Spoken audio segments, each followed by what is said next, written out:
We bring you this week's flight sim news, the Flight Sim Studio 727, SWS with a Vans RV-8, an update to the TDS GTNXi, and a new update for Miltech CH47D.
Hello?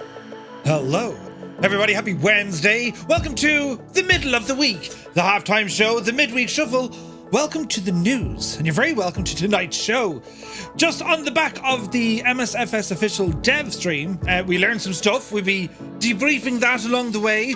And because I haven't been here in a while on a Wednesday, there's a lot of news to catch up with. But fear not, friends. We'll get through it, right? We'll get through it. We also have some aircraft to show off. The new Flight Sim Studios 727, the freighter variant. We also have a Vans RV-8 from SWS and the updated TDS GTNXi. They had to do an awful lot of work to get that working in with the new Vans, as they did with the FS Reborn aircraft as well. And of course, we're going to be checking the latest update from Miltech Simulations CH47D, unofficially otherwise known as, you can't say it, the Chinook. So, it's a busy one. So hot on the tails of the dev stream, we have learned some things. Aircraft releases, the world updates, the kind of time scheduling when they're all going to happen. We even have a new aircraft and avionics update to chat about as well. They've done quite a bit of work now. They're flat out, considering how close we are, well, to the next rendition of Microsoft Flight Simulator, which is due to come out in November. It's just around the corner. Just like, it's right there. The excitement, lads. It's bananas. So it'll be interesting to see how this all kind of pans out. Should you spend money now on add-ons, or should you wait? As always, a debating question. We'll also kind of, well, I don't know, right? So we all heard the drama, and I read up about the drama when I was away regarding honeycomb and snakebite. Drama, right? But FS Elite did a fairly good, substantial overview of what was going on there. So we'll delve through it and have a quick look and get your thoughts, most importantly your thoughts, because, well, the community, that's what it's all about. I mean, we don't really need to know about the dramas. Don't give us the pain. We just want the end result. Just tell us when it's ready, please. Or, no, you love to see what goes on, right? Business and all that sort of stuff. It's hard to call. But anyway, who's here on this Wednesday? The weather's actually all right, isn't it? It's not bad, like, it's warm, do you know? So, Murphy, why? I'm not Orange Dougal. Look, this is the way my camera lights usually are. I'll show you now. I'll just show you the tan nation that I got over in place, right? I'll show you. So these are usually defaulted to over here, look. And they're usually down here, look. Now I'm positively... right? But I changed them. Oh, Jesus, don't break it now. I changed it to over here and brightened it up a little devil. So, you know, there's me pasty complexion. Jesus. You don't have to... I have too many buttons here. I've always said this. I'm left to control with too many buttons. But anyway, welcome in everybody. Happy Wednesday. We'll delve into the chat, say hello, and we'll get going with the L show because it's a busy one. It is busy tonight. So who's here? Look, Super Typhon, you're very welcome aboard. Mac Vision, welcome in. Fierce Wolf, looking fierce and wolfy. Good to see you, man. Flight Plan Fan, welcome aboard. Spitfire RAF 100 is here in the chat. Very happy Wednesday to you. Onboard Simulations, hello, good to see you. Nightsep is here, subscribing for 45 months. Thank you very, very much indeed, Nightsep. Very, very kind of you, and it is great to see you. Lee Dixon is here, good to see you as well. P.S. Mirandai, hello there. It's good to see you, man. How's she cutting? Oh, Jesus, I'm not pressing the button there. I didn't know what I did. Bit of familiar territory now with the background music. Do you know what I mean? This is like the good morning song. You know, you get up out of the bed, you stand on some Lego, right, and then you go in and you have a cold shower to think about life for a while. Yes, I believe in a rigorous morning routine of hitting the snooze button. 5:30 my alarm went off this morning. Mr. Two-Tone was not impressed because it didn't get out of the bed until 6:30. She was livid. But anyway, moving on. Who's here? Dougal McTavish, the chairman, is here. I'm not as orange now. Good to see you, Dougal. Sir Camsalot. AJH, man, a very happy Wednesday. Hemming Bird is here. She says, there was a terrible story on the news about a man who died after falling into a vat of coffee. But he didn't suffer. It was instant. Jesus, Simon Bird. God almighty. Soaring AJ. AJH, man, you're looking well. Airwolf or oh, good to see you. Vacuum is in the chat. Sean Dale, welcome in. Commander Balash, good evening. Greetings, he says, from a very hot Germany. Hello from a mediocre kind of raining, but not raining, warm, but not cold, Ireland. That's grand over here, not a bother. Now, let me see, we're over here. Look, PH Roy, good evening to you. Shuffle Shoes, shuffles in. AJH John. David Bay, welcome in. Not being here for a while. Hope you're all keeping well. David, it's great to see you again. 4 weeks, would it be? I think so. Better Whiskey, welcome in. Assidious is here. Mick Ham, good evening. Eamon 1973 has subscribed for 38 months. Eamon, thank you very, very much indeed. Hope you're keeping well, man. Tarnish Mossman, happy hump day to you. Viper Strike is here. He did some FireFly Air shuttle ops from Pittsburgh and Louisville. Very nice, very fancy. Proby Pete, he says, hell from Arizona. Wait, hello from Arizona. Listening in while flying from Winnipeg to Vancouver. Very nice, good to see you. Helric, welcome in. A hot and muggy top of the week to you all, guys and gals. It's all downhill from here. Enjoy the rest of the week. As my stunt double Bon Jovi used to say, we're halfway there. Right, you know, some say I look nothing like him. SK Sun, welcome in. Martel is here. Tarnish Mossman on a 7-stream streak. Yeah, baby. Welcome in. Bell Bro, he says, how are you? Hope you had a fantastic time in France. Vive la France. Yes, Bell Bro, it was absolutely amazing, man. 2-week vacation in France, and highly recommend it. The French, a great bunch of lads. But on a more serious note, I saw today there was an accident. Were the Raphaels from the Air Force collided, and I think fatalities. I think terrible, sad. And that was up in northern France somewhere. But yes, vacation in France was incredible. Absolutely beautiful. Mr. 90, good to see you. Echo Charlie is here. Welcome aboard. Flight Plan Fan says 727. 72. Indeed. Right. 10-4, good buddy. There's buttons being pressed, lads. Super Tie says 96 days. Is it only 96 days away? Be the Jesus. Dan, 1878, good to see you. Tritz 4 is here. Welcome in. Psy 120, very good evening to you. Now, Murph's being tangoed. Do you remember the tango ads? They'd be driving along and next thing they'd slap you with a giant fish.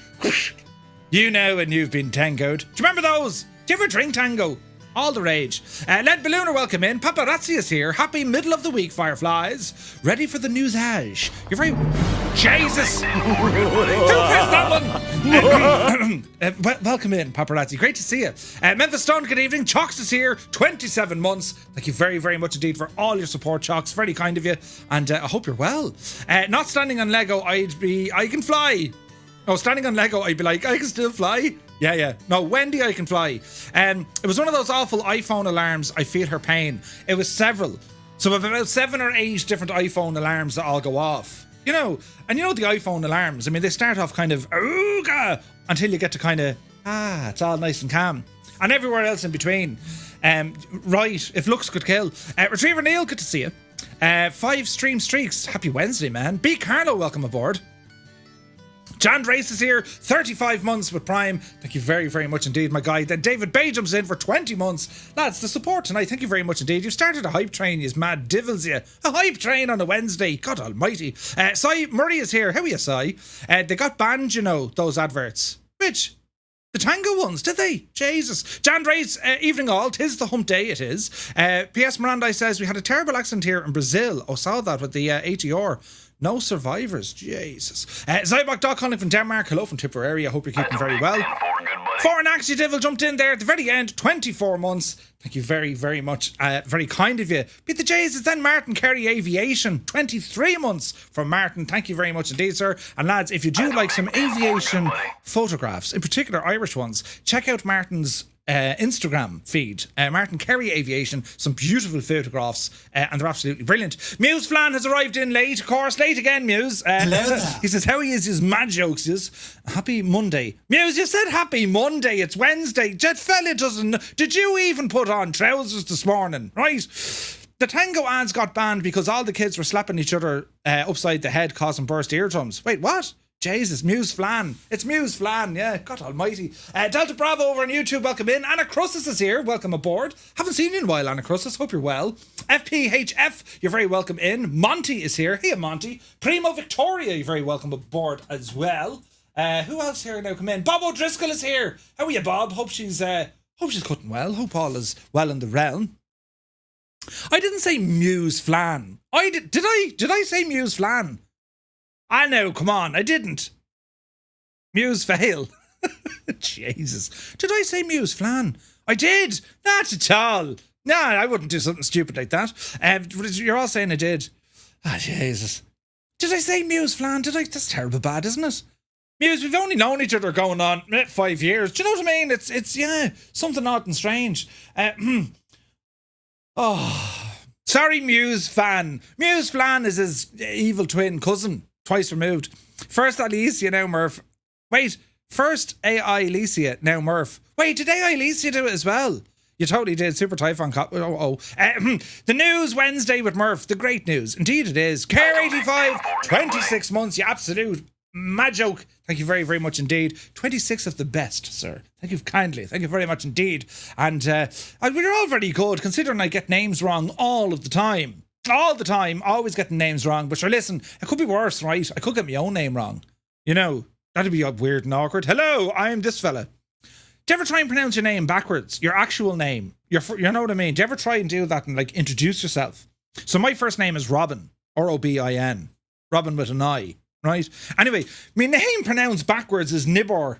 I didn't make it up. So, yeah, when I go to places, hello, nice, yes, Nibber, welcome in. And they kind of look at you, right? So you should try that. Your real name backwards. They don't know what to make of it, you know? Not quite as bad as Moosey Fan. What? Brilliant. Can't wait for the ATR. Indeed. Oh, there's loads of stuff happening. We've all the news here to get through. And let's see what happens. Liptorius, very good evening to you. Hope you're well, my guy. And yeah, it's been a busy-ish couple of weeks. From the aircraft perspective, probably not a lot. I think there is a little bit of baby. Yeah. Sweet lamb Jesus, Nightsep just gifted 5 tier 1 subs. Look, did you see what he did? Nightsep, thank you very much indeed. 5 tier 1 subs going out to the community. Mr. Wibbly Wobble got one. Very good. Mad Mike, Chunky Flyer, and Guido, and Wrong Stuff. Thank you very much indeed, Nightsep. And guys, if you did get a tier 1 sub from Nightsep, do be sure to say thank you. Insane generosity getting us to a level 4 hype train. Where's the button for the bell? Jesus, that was terribly low. We'll try it again. Username would be Eraxa. Wait, what? Scary, would it? Jesus. Divad. Sounds like I'm insulting myself. My name is Divad. You'd have to say, David, you'd have great crack with that. Hello, my name is Divad. Yes. You're bright. You'd be like royalty. Who's more orange, Trump or Murph? Wait, what? Get out of it, Eamon, will you? I'm not orange, I'm terribly pale. Well, I have a bit of a tan from my holidays, but you know what I mean? Do you know, right, where was this one now? Username, that's mad, isn't it? Is Murph trying to look? No, I'm not Eamon. I look nothing like, I'm right. I've my ears and everything. In real life name would be Ronok. Oh, Jesus, Ronok. That's a great name as well, Ronok. He's like a cousin of your man, Conan. Was it Conan? Yeah, remember Conan? It was Conan the Barbarian, wasn't it? Roanoke is a real one of them, you know, from the lands of place. But yes, Bill Barrett is here. Come on, Bill, good to see you. FSS Simulations rambles in. Very happy Wednesday to you. Nutty Slack jumps in. Murph, I did the hoovering and the wife pointed to the darker bit of the carpet in the corner and said I missed a bit. I told her it was ambient occlusion. Brilliant, brilliant. MSEP says, new gen won't know who's Conan, my friend. They will. They will. Conan the Barbarian. Pez, says Nightsep. Yes, my name is Days Pez. Nebrot. Wait, what? That'd be Torben. Jesus. Nebrot. That's a good one. Or Nibber. Yeah, no, Nibber's a good one. My name doesn't work backwards. Nays. Nias. No, wait, hang on, Sean. You're no. Naeus. Naeus. Animaeus. No, Naeus. That's a great name. Now, Naeus, hear this. Brilliant, right? Prior to get into the chopper. Get to the chopper now. Yeah. Back before he was flying helicopters, he was running around the highlands or the lowlands, you know. Mine would be Namas, says Sai. Brilliant. Namaste. Sun Jammer is here. Good to see you. And good evening, Murph and all. In chat says Scorpio 49, who rambles in with a Cabernet Sauvignon and his slippers and a newspaper. Welcome in. That's brilliant, Dougal. Lagwad. Lord Lagwad. Your biscuits are here. That's a great name. Brilliant. Conan the Bavarian. Right? Fantastic. We can have so much fun without doing anything we're supposed to be doing. You know what I mean? Philip. No, wait. Philip. That's a great one. I got your mistake clipped. Listen, it's not important. New as could be fun. Wait, what? Right, we're supposed to be doing. Hello there. Wrong, Murph. Still a glass of Merlot. Oh, he's on the Merlot. Up with the Jesus. Lovely. What's Hemmingbird's name backwards? Try and pronounce it. Go on, Ascardi. Give it a blast. Anyway, we're going to get ourselves up and running here now because there's a lot of news to delve through, right? As Richie Evans rambles in. So now, let's have a look. We'll press this button and we'll ramble over here. And we turn the microphone around. We were truck simming it last night. It had a lot of fun into the truck sim. And I didn't fall over it at all. Neither did Muse. It was a great drive and just brilliant. Carlos is here. Welcome in, Iceman. He says, hello there. Very welcome aboard. Right, now, this thing here we're looking at, this is the FSS 727. We're going to be taking a look at this shortly. Hemmenbird, mother of Jesus, a bit of bits for the train. You just cheered 1,500 of them. God almighty. 65% of level 4. Level 4. Thank you very much indeed, Hemmingbird. Very kind of you for the bits. And very kind. But anyway, we're going to have a look at this aircraft. Now, we are aware, we were made aware of this at FlightSim Expo because FlightSim Studio said, hey, we've got this and we're going to release it. And then Raoul and Alex, who is FS Reborn and SWS, probably went, nay, or drat or damn or whatever, because, well, Alex and Raoul are working together and they're making their own variant, or many variants, if you like, of the 727. However, that would appear to be an aircraft slated for the next iteration of Microsoft Flight Simulator, which will be out, it's due to release in November. When they'll have their aircraft ready, no one really knows, but they are working on it. And we did get an indication already on the development in terms of, they've taken literally thousands of photographs of the real world aircraft. The 3D modeling is getting in there, and it's on paper what FS Reborn and SWS are saying what they want to bring to their 727. Well, it is quite impressive. In the meantime, however, here is a 727 finally in the sim, and it's from FSS. Now, these guys they've already released aircraft in the sim, albeit them early access, and that's predominantly the Embraer family, the 170, 190s, and they put out a freighter there as well.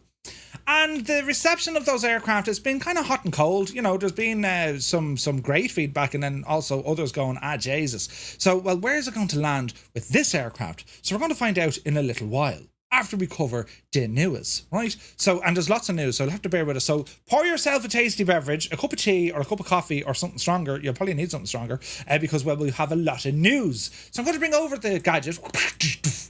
And here tonight, friends, our news is brought to us by MSFSaddons.com. Massive shout out to Vasco and all the work that he does. Also over to Threshold X, or just simply Threshold. They've done incredible work with their reviews, and they have this great kind of a feature to the website, No Money Mondays. They focus on a freeware something, could be an aircraft or a scenery, and they just give you, let's give it an old shot. They talk about it and kind of review it. Then we move over to FS Elite. A big shout out to Callum and the lads. Again, these lads are flat out busy, and then we kind of bring it to a nice twistful end as we have a look at the updates from FireFly Air, and then let's see what's happening on flightsim in terms of events. So it's quite busy, right? So we start off this evening. Aerosoft, they've been showcasing the A330. It includes the CEO and the NEO engines from Microsoft FlightSim in a new development video, right? So an in-depth development update for the upcoming A330 series, one of the most anticipated aircraft add-ons. In a video titled Discover the A330, well, Aerosoft provides a comprehensive showcase of the detailed 3D modelling of both the 330 CEO and NEO variants. It's the beginning of a series of updates, the aircraft offering us a closer look at the development process. Now, when it comes to the exterior detailing, a video walkthrough presented by Rafi from Aerosoft and beautifully recorded and edited by Aviation lads begins with an exterior tour of the A330, focusing on the nose gear, and then they go through all the major components. There's a video here. Videos will speak louder than words, so we'll have a quick gawk at this now, because on for 10 minutes, but we'll have an old gawk and see what you think. And I do have some tunage we can play here as well, so we'll do one of these. Yes. And let's just check out the work in progress from Aerosoft.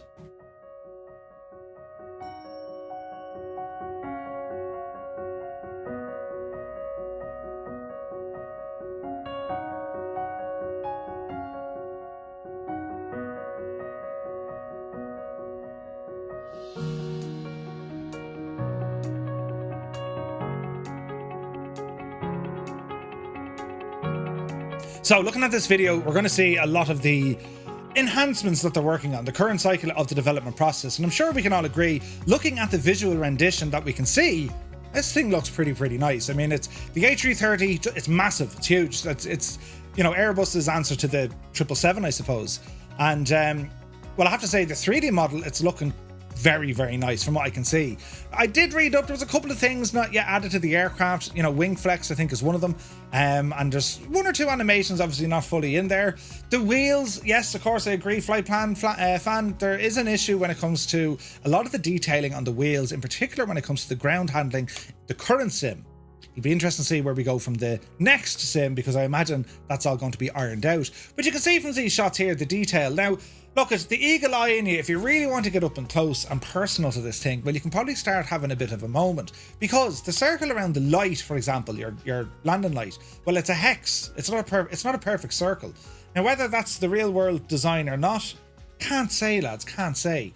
The reality is this, it looks nice, there's no doubt about it, and if that is the true shape, well, then they've nailed it, because there are perfectly formed circles on the thing as well. The decals look good, the tyres and the detailing on the tyres, you know what I mean, a bit basic. You can see they're like that, they're not rounded at all. They're not rounded at all. You can imagine now taxiing in this thing, right? But I will say, the decals on the side in particular look quite nice. Now, there's always going to be a worry, I think, when it comes to Aerosoft, because, well, let's look at their history in terms of aircraft releases thus far. Or thus far, not dust. There's no dust. We'll talk about, first off, the Twin Otter. It was an aircraft when they released it. We were impressed, we liked it, but it did need a lot of updates, and they weren't forthcoming. In actual fact, the update cycle stopped, and they abandoned, however temporarily, they abandoned the aircraft, because that's slated to be a default aircraft in the next rendition of the sim. Then we saw the CJ4s. They came out because they were pricey. Again, the CJ4 filled with bugs, and it didn't stop them from releasing the expansion packs, going from, you know, the 5, 6, 7, 900 up to the 1000 variant. Again, it's a super nice aircraft. It has so much potential, and you can really see this from Aerosoft. And this all happened kind of before Matthias kind of jumped ship and went to PMDG. Aerosoft definitely have the skills, and I don't know what it is. Is it just the quality, or is it the support? There's something lacking there. Who knows what the A330 is going to do, or how it'll, you know, how this thing is going to actually manage to, you know, keep us all at ease when they do release the aircraft. But getting a high fidelity A330, it's definitely exciting. Not the only gig in town though, because when we know that INI Bills, well, they're working on one as well. So look, I don't know, but I think from the shots that we've seen, it's impressive. Once you start getting into the interior again, it looks nice. There's no point saying it doesn't. Now, Airbus is an Airbus. No matter how you look at it, an Airbus is an Airbus, right? So it's standardized across the entire fleet, and there's very good reason for that. It's to keep pilots somewhat compliant, and they don't need to worry about learning brand new aircraft off the bat. There's a certain level of similarity when it comes to controlling the aircraft, so it makes total sense. But what we can see here, it's a little bit clean, but it looks nice. I mean, everything's clear, the decals look nice, the colours seem to be fairly spot on. It's just missing a little bit of kind of textures, I think. But again, it's not released yet. They're still working away in it, which is, it is what it is. So an A330 on the way from Aerosoft, and it was purely kind of just showing off the aircraft. There's an interview there. The developers talk about what they're building and how they're doing it. It's going to include a number of variants for the liveries, and in particular, it's going to have the Pratt and Whitney engines with the distinctive new winglet design. Nice. Okay. Aerosoft is including a variety of liveries to show off, including, the video highlights, a Delta Airlines livery, the largest current operator of the type. These are flown by Aer Lingus as well, anyone who wants to know. Future updates are going to go more about the systems, the flight model, and also the EFB. And the development of the project, well, this was to release this year early, then they delayed it, and then they said, no, it's not actually coming out on this platform. We're going to wait for the next one. Let's see what happens. It's an A330. It looks great. Let's hope it's going to be great. Now, moving across my line of tabs, PMDG. Well, the 777 has been released on the marketplace, but they also shared some news about a freighter variant and also the hint of a new project. Ooh. So, Robert Randazzo announced today that the highly acclaimed 777 set to debut on the Xbox, as is now on the marketplace, another milestone for PMDG, as it'll be available to both PC and Xbox platforms, which is pretty nice. The flagship long-haul aircraft is expected to appear in the marketplace on August 8th, which it did, and the deliveries may not be there until, I think it was tomorrow. But anyway, Robert also shared some showcases of the upcoming freighter model, the 777F, which is nearing beta testing. However, looking closely, you might see the nose of a 747. So you can kind of see it there. Here's the picture we're talking about. Can't enlarge that, I don't think. No. But there's a picture here of the 777, and if you look very closely, well, there appears to be a 74 behind it. Now, that could be just default scenery. We just don't know. But we are aware that PMDG are working on a 747. So it'll be interesting to see. There's a number of updates, and they also start talking about the 737 family with a number of features and updates coming to those soon. And also, he hinted at a pricing change for the 737. PMDG ran a big sale, if you like. I was thinking that, Mac. I was thinking that. PMDG, they ran a sale there. Some of their add-ons, not including the 777, were heavily reduced there. I think the sale is over. But anyway, the good news is that it's out in the Xbox, and we have a freighter variant coming very, very soon. Now, moving on. FlightSim Studio 727. This is what we're going to be checking out a little bit this evening. And, well, it has been released. I must say that version 1 is now finished. They're onto version 1.01. The aircraft has been patched. There were a number of bugs, a couple of issues, in particular when it came to the autopilot and some of the logic. They seem to have fixed now in the 727. So version 1.01 is now available. There is a trailer there. We'll skip it because we're going to fly the thing in a while. But we're going to get up close and personal to this aircraft, because this is the sort of aircraft that might appear in your radar and you're probably thinking, should I buy it or should I wait? And here's the thing, right? Getting aircraft this close to FlightSim 2024, you'd have to ask yourself, well, is it going to work? Remember that they said the vast majority of stuff is going to work. I think it's more aimed at certain add-ons or enhancements, perhaps, that may not work. Do you know what I mean? But it's anyone who would like to fly, in particular, an old school aircraft, right? It's not going to hold your hand. It has an INS, the SIVA unit, and from what I've seen, and I'm very limited in what I've seen, I will say that Mustafa, big shout out to Mustafa, he made an incredible tutorial video on this, and he's planning on doing a masterclass series to teach you how to fly this machine, because this is right up his alley. That's where I got a lot of me information about the aircraft, some of the shortcomings. But in particular, it's important to note it's been patched. Right, so we'll be checking that one out now in a moment. The aircraft is available. You can pick it up through Contrail. That's where I got mine, and it's priced at €40 or $42, give or take. A passenger variant is already in the works, so it's just the cargo variant.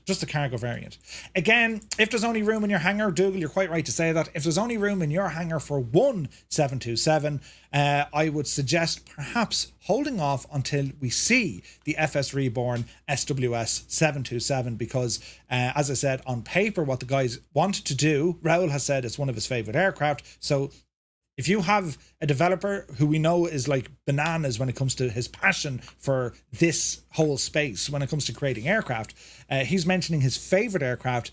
I imagine we're going to be in for a phenomenal add-on. But it's not out, so we've nothing to compare it to. So if there's only room in your hangar for one, let's just wait. However, if you're mad to get a 727 right now, well, you'll see after a few minutes what it's like in the flesh. Now, Fly Inside, they've released 2 new helicopters. This kind of came under the radar. Fly Inside have announced the release of 2 new helicopter models for the sim. The company which pioneered highly realistic rotorcraft dynamics in the sim with the Bell 47. Don't forget, these are the first guys to bring helicopters to the sim. Later followed up with the 206 Jet Ranger. Well, they've now introduced the Rotorway RW162F and also the Jet Exec. Small little choppers, but they're nice. The Rotorway represents an experimental kit-built aircraft. How mad must you want to be? Like, honestly, right? I mean, if you're going to build your own aircraft, fair enough, the vans, kits, or whatever.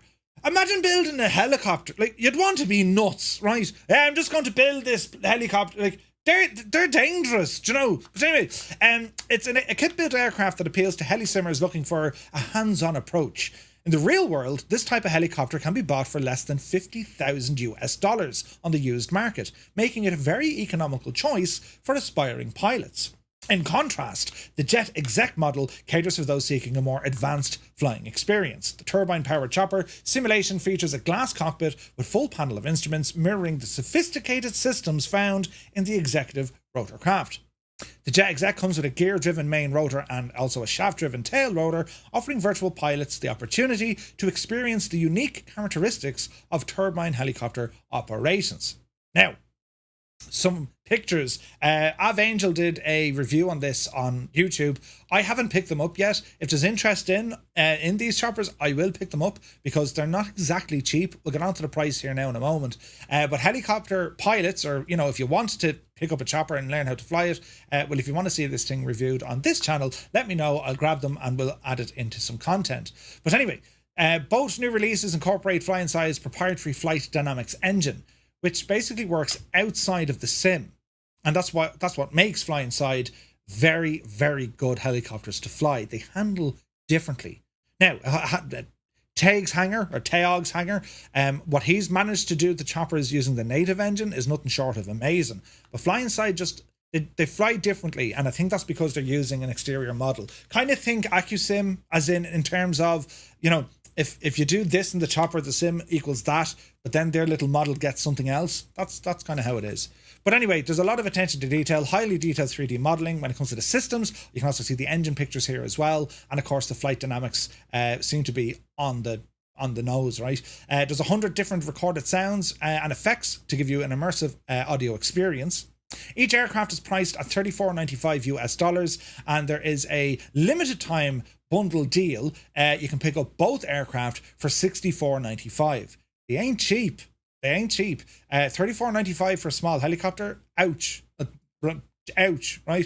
But as I said, if you guys are interested, if you want to see these things flown, I'd pick them up and sure we can plan some content. But it's great news. Fly Inside, of course, have that official agreement with Bell Helicopters. They're going to be bringing a lot more to our simulator, and well, it just looks class. Any new aircraft add-on that's good is always going to be welcome, right? It just is. Now, Blackbird Simulations showing off the SR-71 model. They had a big developer diary while I was away, and well, the SR-71 was part of it, amongst others. The lead developer, Dutch Owen, showcases the meticulous attention to detail in both the interior and the exterior of this aircraft. We'll jump in here and have a quick look at the video. It's not on for terribly long, and let's have a look. We do have a trailer, so we'll do one of these, and this needs a bit of oomph, I suppose, doesn't it? Yeah, we'll do one of these and have a gawk. Gibbo's here, good to see you.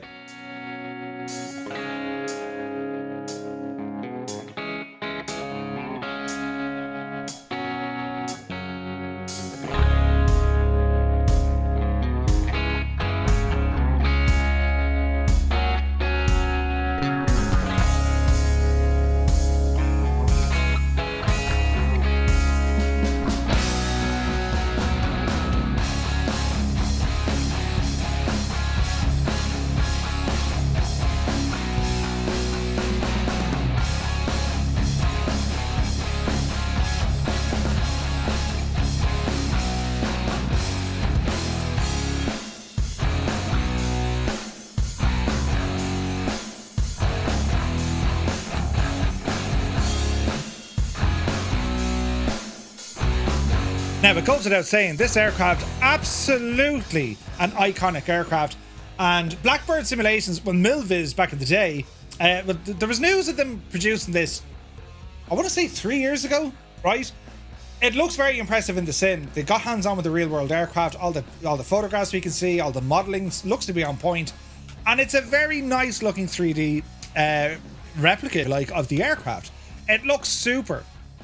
Think of like the Dark Star, only, you know, accurate, I suppose, because the Dark Star, it was based on an aircraft that just wasn't. This thing existed, right? And it leaked like a sieve with oil. There was a couple of videos put up on our Discord. The last time this thing flew, it broke all the rules. Didn't this thing fly across the Atlantic Ocean in like 2.5 hours? New York to Paris or New York to London? Nuts, right? And I got to see one of these aircraft up close and personal over in RAF Duxford. Beautiful. And mad, absolutely mad. YCY, welcome in, or WCY, welcome aboard. Thank you for the follow. So, I love the cockpit of this aircraft because the vision, you can see nothing, right? You can see nothing. Saw this in New York 3 weeks ago, says Si. Oh, nice. Bleal Air Base broke my F-35 screens. Both are great, but together not happy bunny. Bleal Air Base broke your screens. What? Are you serious? As you can see, anyway, anything coming from Blackbird Simulations, they just make nice aircraft, and this one certainly looks to be the part. They have a number of other aircraft in development, but I thought the SR-71 should get a special mention because, well, it's a beaut. It's a beaut and a very unique aircraft. It is a bit of aviation history, and also the role that this aircraft flew. Nuts, absolutely nuts. Leather box for a cockpit view, though. Oh, absolutely shocking. Absolutely shocking. Like how the pilots managed this thing, and even where the gear configuration is, nuts. But like there was more to this aircraft, obviously, than just kind of the look of it. It was the role it was used for: supersonic flight, extreme altitude, just friggin' nuts, right? Drag shoot and everything. So yeah, it'll be interesting to see when this thing starts, coming out. A movable spike in the engine inlet, which is functional during supersonic flight. Nice, some of the features. Detailed engine nacelles, comprehensive wheel well modelling, and an animated air refueling door. The majority of the video focuses on the cockpit, which Owen describes as resembling a somewhat typical 1960s aircraft cockpit, despite the plane's futuristic look. So it does look really, really nice, doesn't it? It is stunning, lads. So where are we at? Well, some elements are still work in progress. The future developer diaries will showcase the aircraft in flight, including both subsonic and supersonic operations. It's worth noting that Blackbird Simulations aiming to create a 100% study level simulation of the SR-71. They're working closely with former SR-71 crew members to ensure authenticity in areas such as the cockpit communications and the flight characteristics. That's a wow moment. Wow, they're trying to get this thing to be as close to study level as you can get in a, public civilian flight simulator. It's great news, right? Great news. But anyway, they're targeting a release date in and around Christmas or early 2025. Fingers crossed, and well, let's see what they can do with it. But it looks beautiful. Really, really does. So continuing on with Blackbird, well, they also gave us an update on some of their other upcoming projects, including the C-130, the Huey, the T-38, a Zero, and a few more. So we have a C-130 now in the sim. We have the Captain Sim, dare we say, it's C-130, which is actually pretty good, right? Anyone who hears the name Captain Sim, no, come back, you need to see this, come back, right, it's actually quite good. However, an aircraft coming from Blackbird, where we're hoping to see great things. So, they've talked about the other aircraft that they're working on. We've seen what Blackbird can do in terms of the Cessna 310, the Corsair. Their most recent release, the T6A, didn't exactly do an awful lot. There's a number of issues with the T6A. It's a beautiful aircraft and it hand flies absolutely incredible. But there are just a lot of issues with it. It doesn't play nice in the sim. Other add-ons break it, and it just didn't get enough cooking in the oven. Now, you can argue the toss. Are Blackbird really going to care about other developers and what add-ons might break theirs? Well, probably not. However, the chances of finding someone, who buys the sim with only one third-party aircraft and it being Blackbird's T6A, forget about it. Forget about it. It's not going to happen, right? So it needs a lot more work. However, I do have a lot of faith in these guys. So, State of the Sim, it was a big old stream that they cover and they talk about all the different things that they're working on. The SR-71 got a fair bit of stuff. The the Dirty 30, the C-130, it looks beautiful. They've done some interior shots here as well that we can see, and it seems to be coming together quite nicely. And you can see here some of the cockpit views as well. Loads of attention to detail, modern avionics in comparison to that of what Captain Sim has, and it just looks the part. Whether or not, it'll be all the bells and whistles, well, until we actually have the aircraft to fly it, we don't really know. But it certainly looks the part. And the C-130s, they're class looking, right? The Huey, of course. Now, we have a Huey already in the sim. Where's this now? Skip ahead, Murph. That's very strange looking. They're talking about the Huey. I don't see any pictures of the Huey, because that's all the C-130 stuff. We do have an amazing Huey with Taig's hangar. Incredible, right? But it'd be interesting to see what Blackbird can do there as well.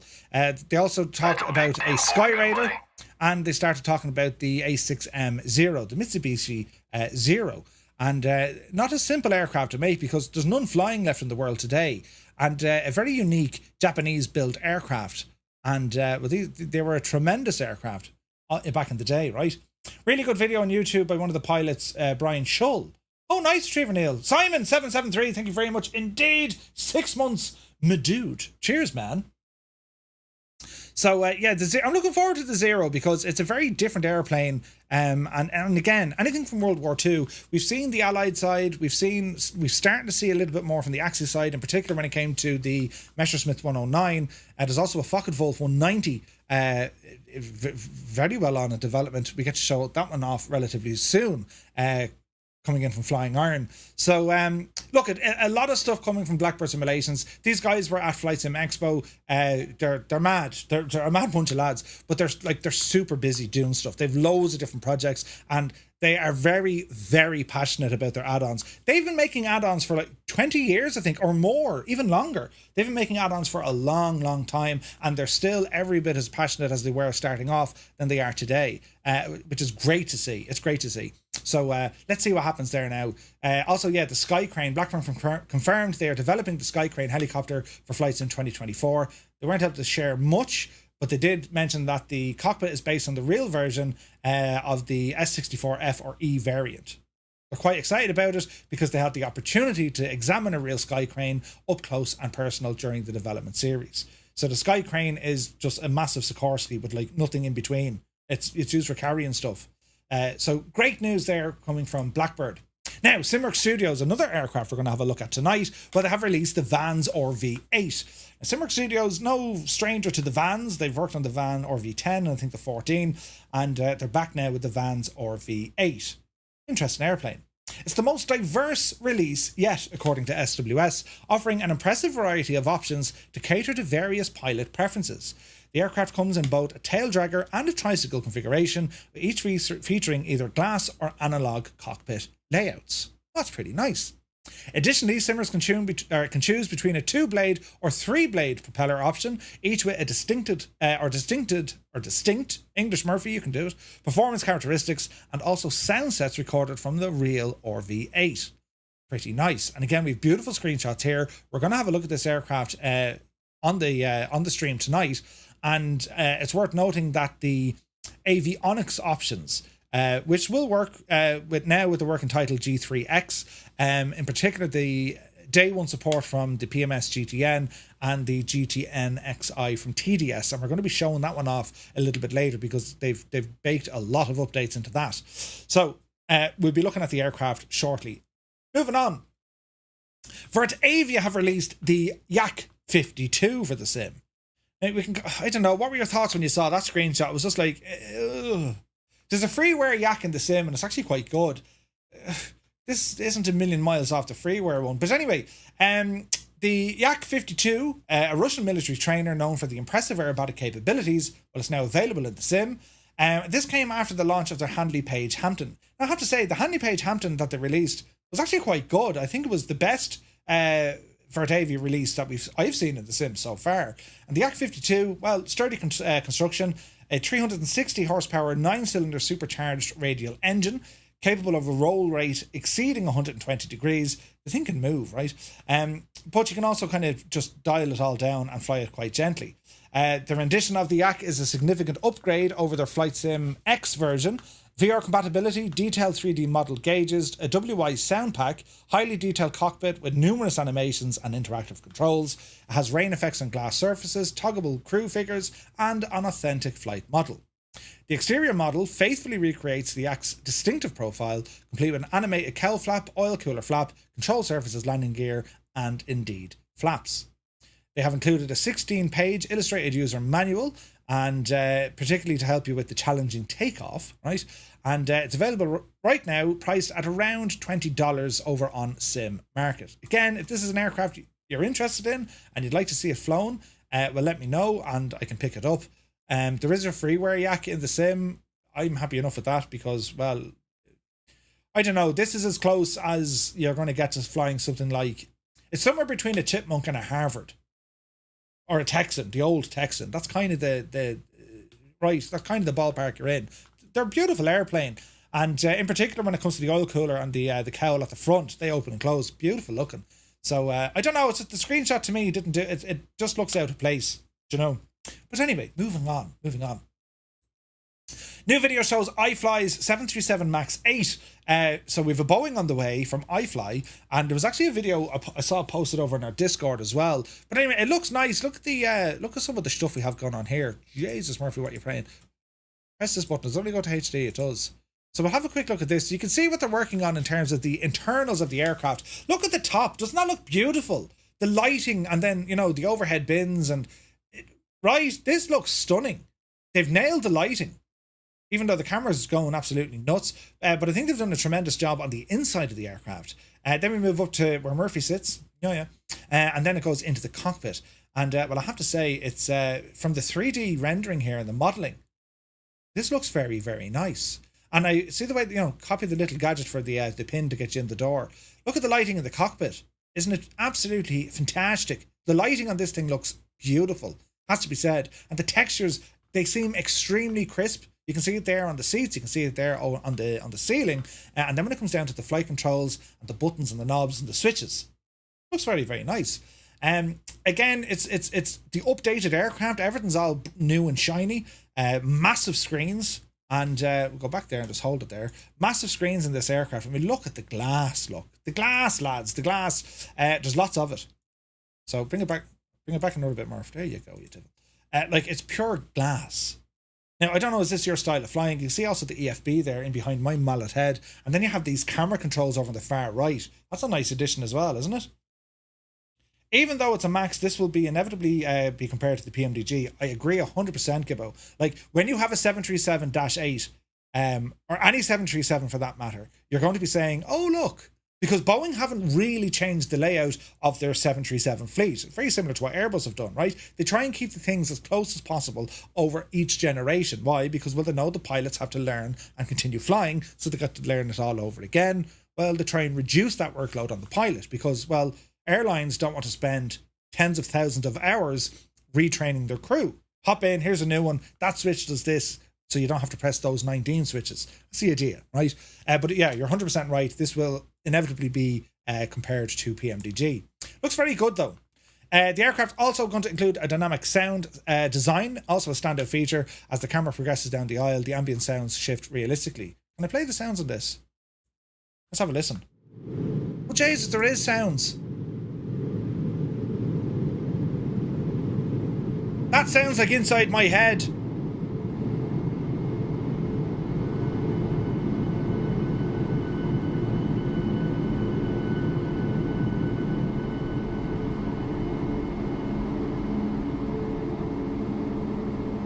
Do you hear the hydraulic pumps?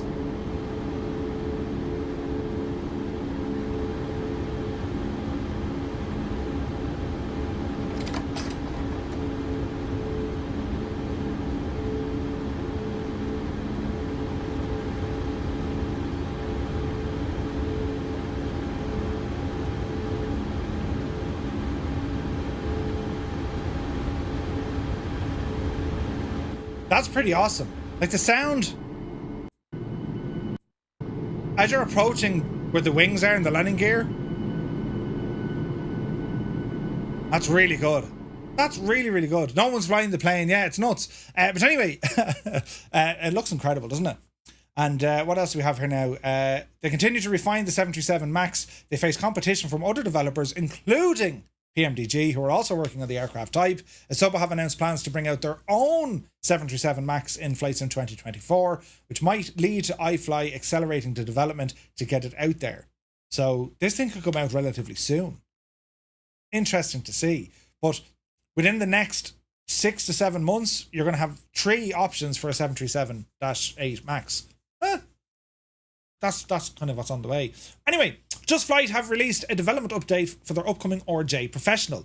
News here from Threshold. So they released another development update on their website. The newest update focuses on the cabin and all the different in-cabins between the 146 and the RJ. The cabin in the RJ also modelled in a 3x3 seat configuration, although with grey leather seats compared to the blue fabric that we saw in the 146. So you can see it's modernised. That's what they're doing here, right? The custom model for each variant of the RJ, which includes the 70, the 85 and indeed the RJ 100, and they take the small differences between them into account, such as the blanked out windows, smaller stowage bins where the wing structure and the fuel tanks are located, as well as a reduction of seats in the rows near the fuselage as it narrows towards the rear. And I have to say, it's looking very nice, this thing, isn't it? Just Flight have done, like, we're just expecting great things here, right? Anyway, as usual, Just Flight developers have modelled and coded the smallest of details. Both forward and aft galleys are interactive, cabin to cockpit communication, and of course the beloved study level coffee maker. The changes in the galley were also made. The bulky communication panel that can be found in the 146, it's replaced with a simple handset. Using the headset, you can call the rear or the forward galley. You can call the cockpit or the passenger cabin. Chimes and annunciators are also included at each station. And it has a little music player and so on and so on. This thing is looking really good. I wish I narrowed towards shocks. Brilliant. According to the developers, the rest of the product is finished and it has entered the polishing phase, where the RJ will undergo intensive testing and ensure it's ready for release. Fortunately, we don't have a release date just yet. It's good to know that it's on the way. Friend of all says, has Microsoft explained if 2024 planes will be backward compatible? My understanding is they will not be backward compatible.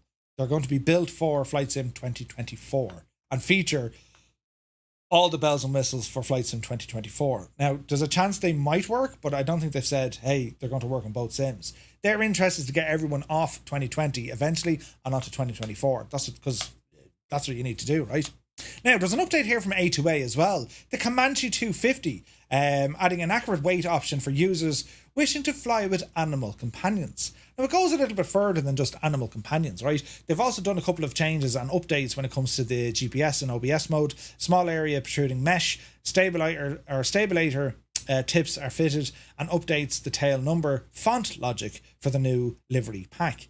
So a couple of changes there, but they've allowed you basically to add in an accurate weight into the aircraft if you do want to carry one of your furry friends. The A2A AccuSim Comanche, without a shadow of a doubt, this thing holds, in my view, this is the highest, this and FS Reborn's M500. These two are the best general aviation aircraft in the sim. They're at the highest standard in my opinion, with the Comanche just having so much wow about it. Nothing else in the sim flies like the Comanche. Nothing. Do you know? They've done a great job. If you don't have the Comanche and you like flying general aviation, it's a masterpiece. Really, really good. But it's good to see them that they're still tipping away in it. Update 1.6.2. So a small little update, but a mentionable one. Now this is relatively new news. New news. Hey, Frankenstein is here. Good to see you. What about the Dukes and Black Square stuff? They are very, very, very good. The Dukes are either Dukes, more the Piston Duke I prefer flying. They're probably the best twin-engined aircraft. But they're what they've managed to do, what Nick has done with those aircraft is it's amazing, right? But A2A, they've more kind of nuts and bolts moving under the surface. In saying that though, if you want a twin, I'd always say get the Duke. It's brilliant.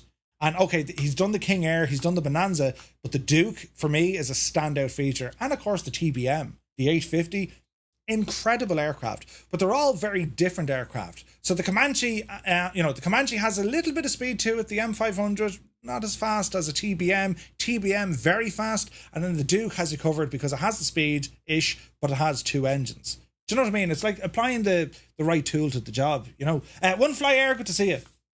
Like if you were to do a list of like the best general aviation aircraft, A2A are going to be there, FS Reborn are there, Black Square are there, A2A are there with the Tomahawk, and I'd probably say flightsim are there with the 414 and Blackbird with the 310.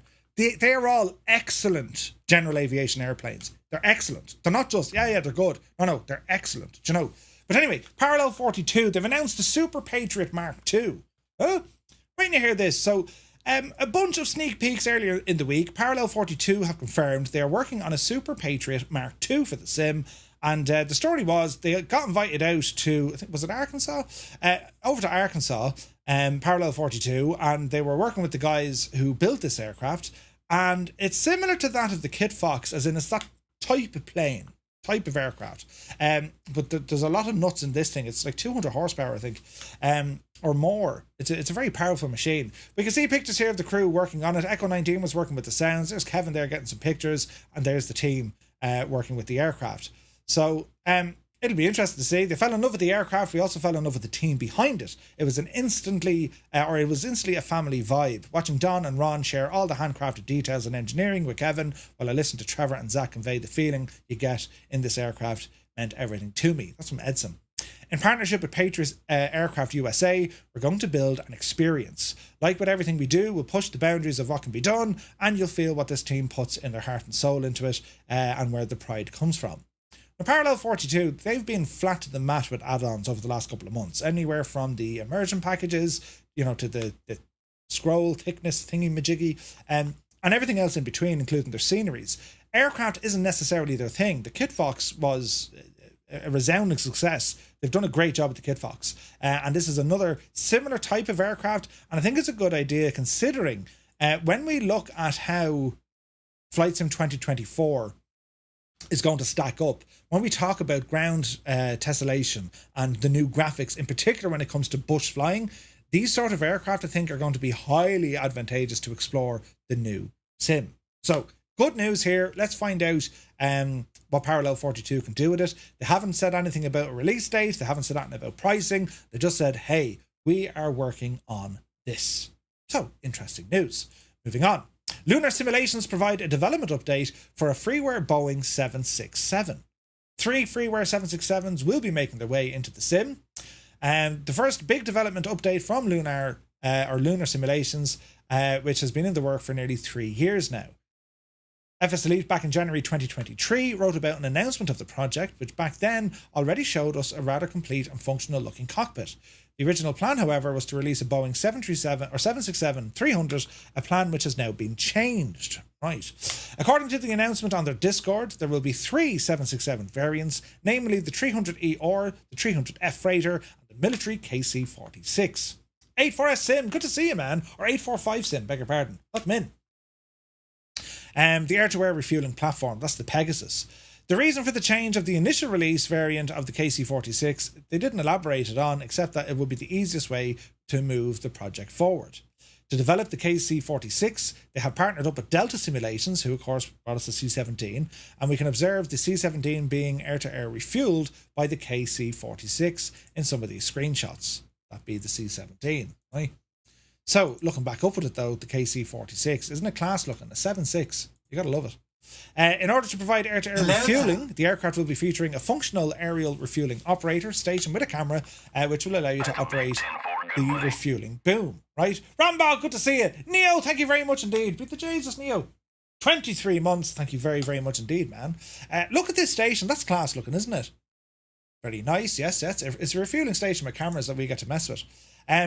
According to the website, we can expect their 767 variants to feature realistic flight dynamics, high quality internal and external models and textures, realistic and functional cockpits and custom sounds and effects.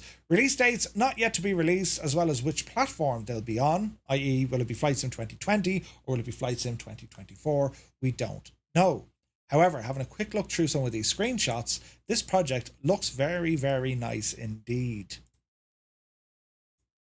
Look at the cut of it. Early work, but you know what I mean. We're not going to say no to that stuff. And I'm right in saying that freeware is for free, lads, right? It's for free. Hello there. So great news there from Lunar Simulations. Adam B. Twitch, good to see you, man. AzurPoly, again, quick update from AzurPoly. These guys need no introduction. They brought us the C-160, they brought us the Fuga Magister, they brought us the Bronco, amongst other aircraft. Great bunch of lads are AzurPoly. They're working on a Jag. That's how you pronounce it. It's pronounced Jag, right? A Jaguar. And it's a Type A. So they're ground attack aircraft from Microsoft Flight Sim, the Jag. Well, it's gotten a few more screenshots of the Sepcat Jag A coming to Microsoft Flight Simulator. Ground attack aircraft developed by a joint operation between France and the United Kingdom in the 60s and the 70s, designed for both close air support and nuclear strike roles, primarily used by the French Air Force and the Royal Air Force. AzurPoly have mentioned in the development update, the 3D modelling, both interior and exterior, is 99% done, and that the team have now gone above and beyond to capture the nuances of every little nook and cranny that are in it. Again, if anyone saw the Bronco, you saw how good the Bronco was, right? Incredible. One of the best looking modelled aircraft in the sim. They also mentioned that the animated pilot has been modelled especially for the Jag with accurate French Air Force flight suits and equipment. The refueling probe has also been finalised, that they're already playing with Touching Clouds airshow assistance and the aircraft with the aircraft refueling feature. Have a look at these screenshots. Quite impressive.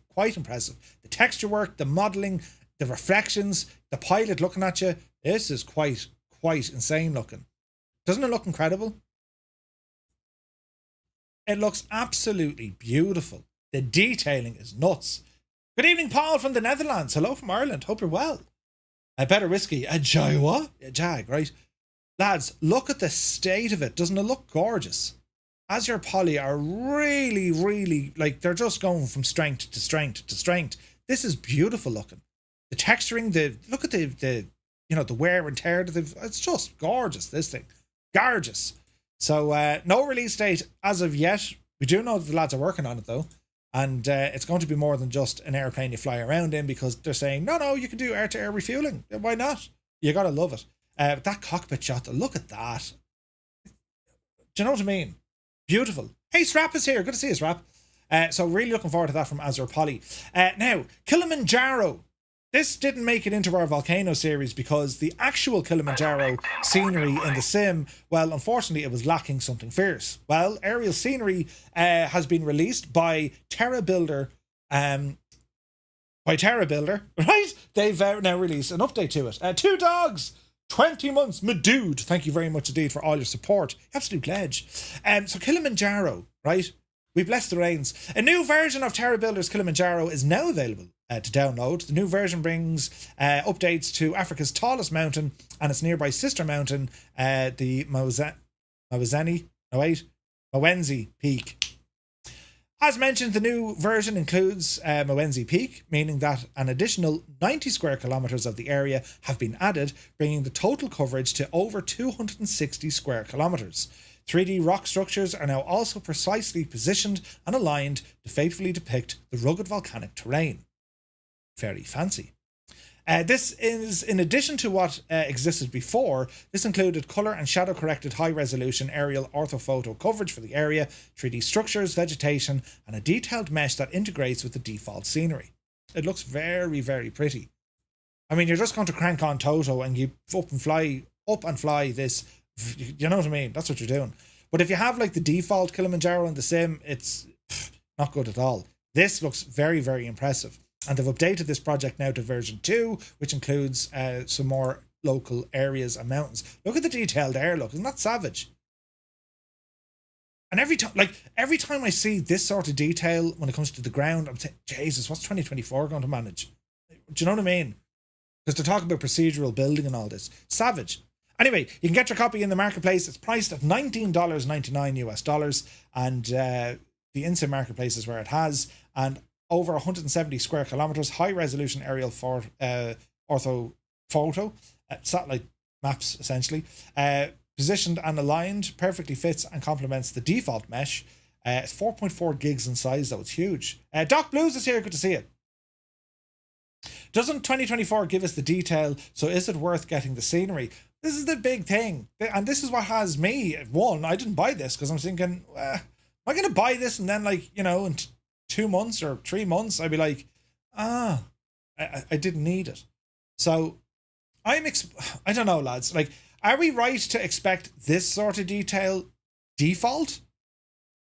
I don't know. Until we see more from the sim. I mean, it certainly looks like it. We saw the screenshots and the trailers for Flight Sim 2024, and they look just incredible.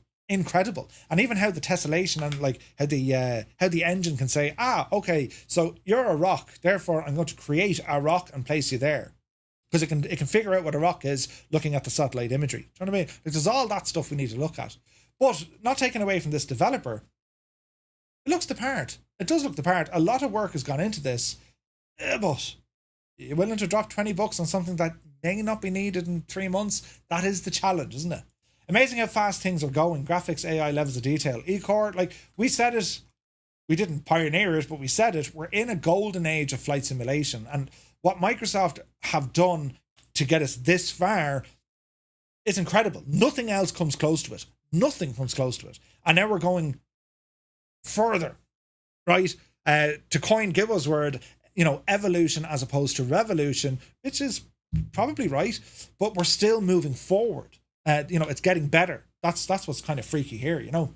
But anyway, I thought that was a worthy mention. Now, Aspen Airport, one of the most challenging airports in the United States, has been released by Fly Too High. Aspen Pitkin Airport, Kilo Alpha Sierra Echo, notoriously recognized as one of the most challenging and dangerous airports in North America, courtesy of Fly Too High. It's now available in the sim. It's also known as Sardi Field. The airport often presents pilots with a particularly challenging environment, located at an elevation of 7,820 feet in the Rocky Mountains. Now, I'm almost certain I saw a YouTube video of Citation Max. Didn't Max fly out here once? I think he did.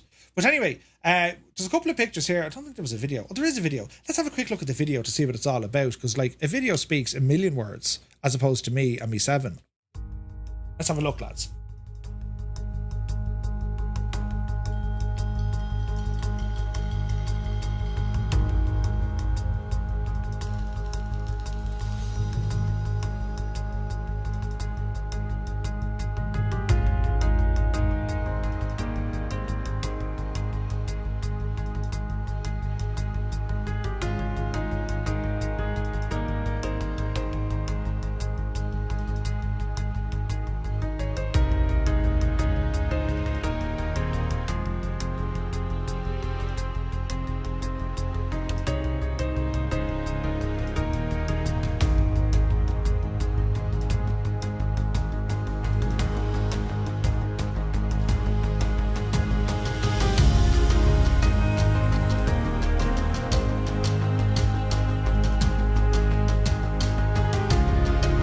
Jesus, they were having the right dispute back there, weren't they? Hang on, go back to that for a minute.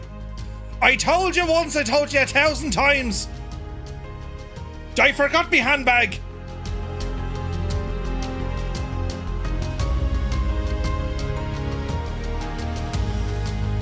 Right, to be fair, in terms of preview videos, well, that's not going to win any prizes, God love them. That's not how you showcase an airport, lads. But the new release in Flight to High, simmers can experience all of the predicaments with a more realistic rendition of the airport, including detailed models of the airport buildings and objects. There's also some handmade ground textures for the runways, aprons, and the surrounding areas. You can pick this up at a very affordable price for $8 through Sim Market. That's not a bad old price at all. $8? Now you're talking. For Aspen? Why not? I'll have to check out that airport just to see what they were fighting over. Do you know what I mean? It is tempting at that price. And Aspen, anywhere up that neck of the woods, beautiful flying. Even go from Denver across. Stunning. Anyway, moving on. MK Studios have released Naha Airport. I think it's pronounced Naha. Or is it Naha? Naha Airport for Microsoft Flight Sim. So, they announced Romeo Oscar Alpha Hotel, located approximately 4 kilometers west of Naha City Centre, which is the crucial transportation hub connecting Japan to Korea and also various other areas. The airport ops present a few interesting flying opportunities. It's known for accommodating heavy jets such as the 777 and also the A330 and on some of the short haul routes, which is quite a unique aspect of Japanese aviation. There's a lot of people.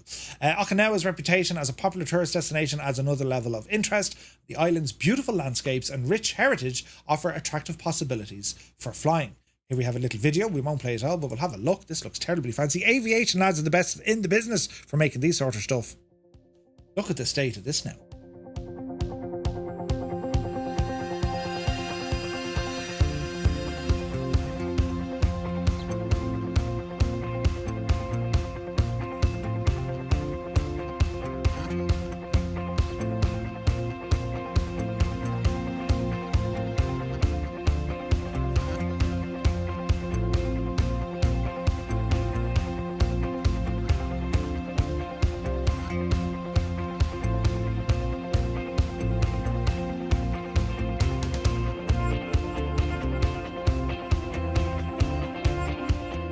Isn't it amazing how, you know, a well thought out trailer can make a scenery look incredible?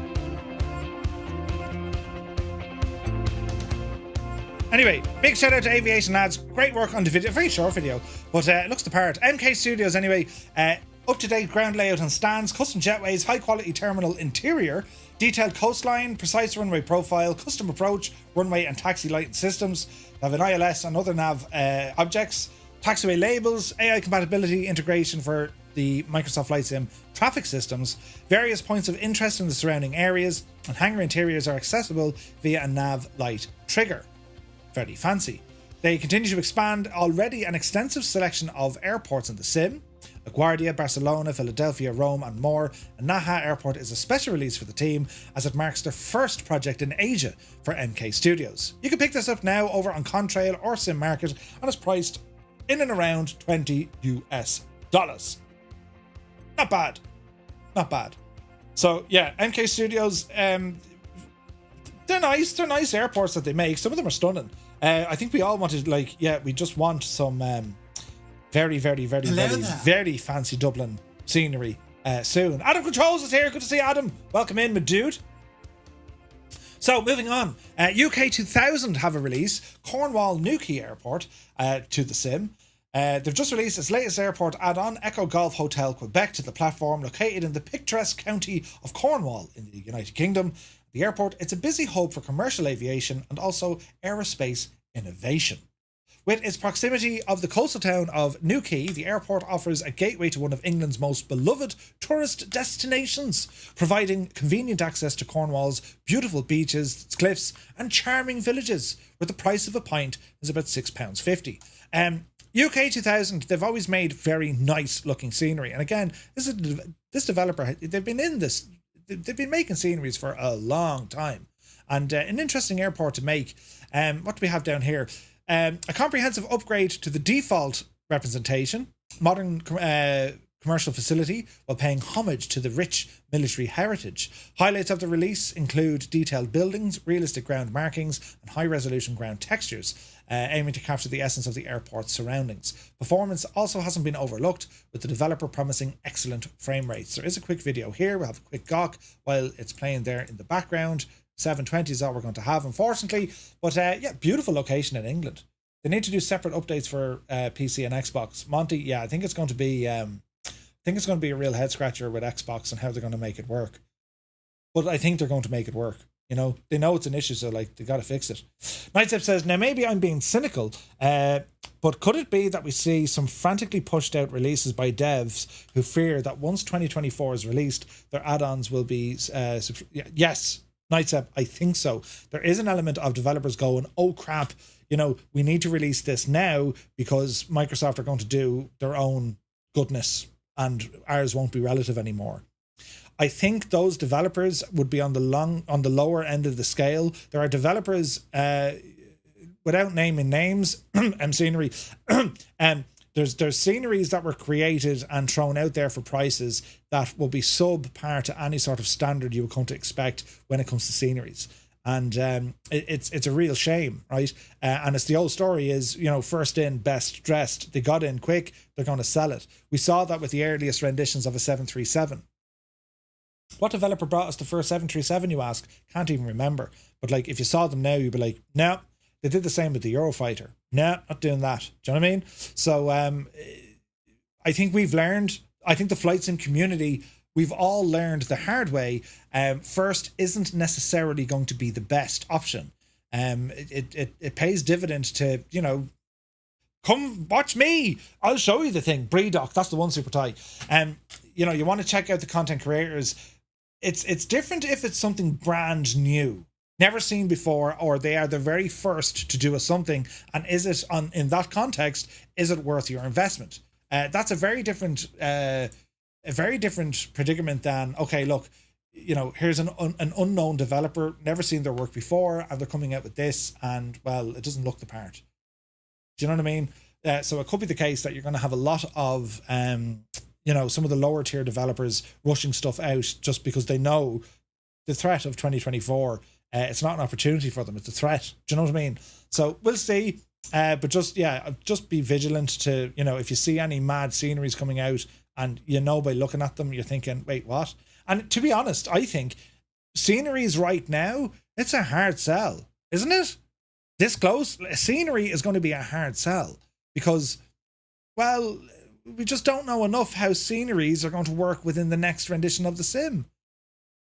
You know, some developers are great at updating their sceneries, constant updates. Fly Tampa is one of them. Pyrogy is another one. Orbex, like they push out updates quite a bit, but some of the other developers, it's a version 1 release, right? Boom, next project. Jesus, and they won't go back to it unless it's like completely broken. You know. But anyway, this one here from UK 2000, I've always been fairly happy with the airports UK 2000 build. They've always been nice to look at, very functional. They've been accurate, right? And price wise, thereabouts. We're starting to see, you know, €20 or $20. Like the first $20 scenery came out from Drzwecki when it came to Renton. Scenery prices are going up. That's not a good thing. That's not a good thing. What are they doing? Bring them down. You want to sell? You want to sell scenery this late in the game? Half your price. Just half it. Then you're going to encourage people to say, actually, look, it's only a tenner. That's my opinion anyway. Could be wrong. But anyway, moving on. Flying J Simulations have released Hemet Ryan Airport for the sim and a new scenery developer in town. And it's starting out with quite an interesting new airport. Flying J Simulations, spearheaded by developer Jeremy Loa, has released this week a detailed rendition of Kilo Hotel Mike Tango. It brings the strategically important Riverside County in California airport to life for Microsoft Flight Sim simmers. In particular, I like what he's done here because it's aimed mainly at the Cal Fire stuff, firefighting stuff. So, it's located in the San Jacinto Valley. I hope I pronounced that right. Hemet Ryan Airport, very important infrastructure for aerial firefighting, aerial firefighting, we can speak, and law enforcement activities. The airport, named after the aviator pioneer T. Claude Ryan, features 2 runways, 4,300 feet, and also the smaller 2,000 feet runway, primarily used for sailplane operators. Fly J Simulations is starting out with a great effort to recreate the airport's unique characteristics. The scenery package includes custom 3D model buildings with PBR accurately representing the real-world structures based on photographs and satellite imagery. Simmers should also be able to appreciate the attention to detail in the ground textures, its markings and custom taxiways. CAL FIRE's presence at the airport, one of the most interesting aspects, with an air attack base that has been operational all the way back to 1957. You can spot detailed static objects of the firefighting fleet, including 2 Grumman turbo trackers, a Sikorsky S-70, and also a Bronco air attack platform. And what we can see here, can we see? We'll zoom in here, Murph. You get the idea from the... Jesus. You get the idea from the pictures. Looks the part. They look nice, right? The Sheriff's Aviation Unit is also prominently featured, with the hangar located on the south end of the field. The developer has included static models for the AS330 and the H145. You can pick this up for $15 US. Again, the price, yeah, it's about 12 quid. Right, okay. Not mad on the pricing. Not mad on the pricing. But it looks like a beautiful airport. The tower is awesome, Nightsep, isn't it? Isn't it gorgeous? It's like a proper Firewatch base, isn't it? So yeah, it's in a beautiful location, and interesting that the developer has gone with it's a unique airport. There's a reason for this airport, and it's to do with firefighting and also law enforcement. And it's an interesting way to go at just, a small GA or a commercial airport. No, this one has something special about it. It makes it stand out, I think, a little bit. But you can pick it up now through Sim Market, worth a look, at $15 US, and it's a brand new release from a brand new developer. So, interesting stuff. We're nearly there, lads. Jesus. Right, now, Flightbeam Studios releasing a major update for San Francisco, and I'll give you a quick read down through it. We've had 2 San Francisco airports in the last couple of months. Flightbeam are now back with an update. They've included the all-new high-speed taxiway Tango, and some of the other updates that we can see. The runway textures have undergone a substantial improvement. It doubles the texture resolution. It also adds new decals, including runway grooves that match the real airport. And I have to say, from that picture, it looks very, very nice indeed. It's available now through Contrail, and the release notes: new taxiway tweaks at shoreline, the Gulf Gates improved jetway length to reach the 777, some shrubbery, grass added to various ground areas, taxiway decal resolution has been improved runway textures, new detailed fire trucks, improvements to the runway lighting, particularly the lighting positions, and many other improvements. Nice touch. They've released the scenery and now they've updated it. This is a good thing to see from scenery developers. So fair play to them and great stuff. Now, Mamu Design have released Hal Oppen Airport, Echo Delta Alpha Quebec for the sim. The developer who brought us power lines and solar farms and also the marina mods for the sim have launched his latest creation in Germany, the developer's first airport add-on, and comes with a fun mission system for helicopter pilots. The rendition of the airport located in Halle, Germany seems to be a customary upgrade to the default airport, adding custom 3D buildings, vibrant PBR texturing, and also some accurate ground markings. Notable features include a working helipad dolly, animated gates, custom night lighting, and even a model tower interior with functional instruments.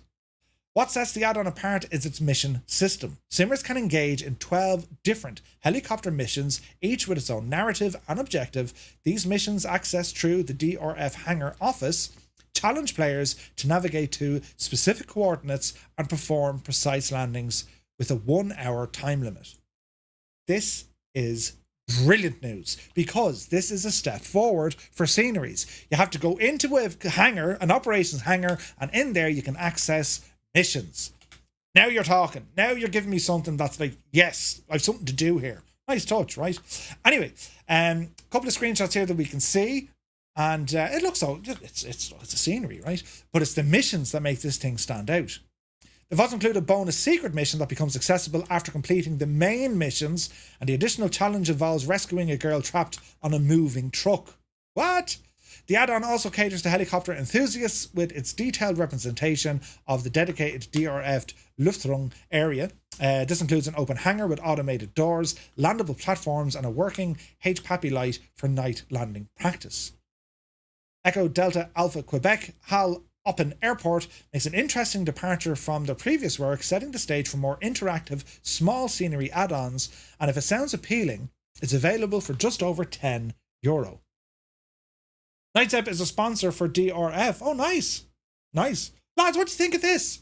The fact that you have a scenery with a little hangar and you can access some missions. Is this something you would welcome in the sim? Could you imagine going in, landing at Dublin Airport, going into an FBO and, right, yeah, take this crowd down the road there, will you? That's immersion. Do you know what I mean? All within the sim. Pretty cool. So I'll have to try this. No doubt Epic Fool is going to be all over this as well. But anyway, moving on. Orbex released 2 Whiskey Alpha 1 Diamond Point Airstrip for Microsoft Flight Sim. They've released another classic scenery for the airport, or for the sim, bringing Diamond Point to the platform. This recently came out in FSX and P3D. Diamond Point, it's a notable airfield, a residential community where aviation enthusiasts live with their aircraft hangars attached or integrated into their homes. Heki has recreated this unique environment using photographs taken on site, aiming for an authentic representation. The airstrip presents some challenges for simmers. Its narrow runway, only 7 metres wide, coupled with its location on a coastal plateau prone to gusty winds, makes this a demanding landing and takeoff condition. Factors appeal to pilots looking for a bit more challenge and fun when they go to fly. There is a quick video here. We'll just show you briefly. It looks like a beautiful location. I think I remember this from FSX. I think so. But like, it's like an aviation community. You go out your back garden and there you have, you know, your plane. Isn't it great? And look at it there right by the coastline. Definitely a challenge. Detailed high definition rendition. It looks the job, doesn't it? Like, Orbex have a vast catalogue of sceneries over the years. And, well, they're now involved making scenery with DCS, including X-Plane. But it's good to see them bringing more of their older catalogue, updating it and releasing it in Microsoft Flight Sim. They're like, there's some classics out there from Orbex that we've yet to see in the sim. But this is nice to see. It looks the part. It looks the part. But again, then you'd say, Jesus, wouldn't it be great now, you know, let's talk immersion. Wouldn't it be great if you landed and then you go into your own house and then you can like change the plane colours, or do you know what I mean? Like, are we going that direction? What do you think? Anyway, beyond the technical aspects, the scenery offers views of the coastline, beaches, cliffs, and an offshore island. This addition to Microsoft Flight Sim continues Orbex series of its VFR airfields in the beautiful Pacific Northwest region, and you can pick this up from Orbex for in and around $12 US. Not too bad. $12 for a little kind of, you know. Murph, have you seen the Astralis Studios Ocean Reef Club? Yes, we have it here. Moving on, we'll get to you. Moving on, Dreamflight Studios releases Jackson Hole Airport for Microsoft Flight Sim. Their highly detailed rendition of Jackson Hole, Kilo Juliet, Alpha Charlie, is now available. The latest addition to the expansive third-party scenery library brings one of America's most scenic airports to life with stunning accuracy and attention to detail. Located within the breathtaking Grand Teton National Park, Jackson Hole is a gateway for celebrities and affluent travellers seeking access to the natural beauty and recreational opportunities in the area. The recreation seeks to capture the airport's unique character and challenging approach, offering simmers an authentic and immersive experience in the beautiful region of the United States. There's little videos here actually, but they're very, very small. But they do play though. It looks very nice, doesn't it? The baggage claim area. Yeah, it looks the job. Basic, but it looks the job. And then you can see the area itself. Jesus, that is stunning. Look at that area. Ooh, very fancy. Jackson Hole. Is there Skodas? Probably not. Anyway, just a quick release. The release is particularly timely for flight simmers looking to recreate summer flights into the popular destination. Nice. Scenery is available now through Contrail, $16.68. Highly recommend the approach to runway 19 in Jackson Hole, one of the most stunning approaches in the world. Nice one, Vibrant, nice one.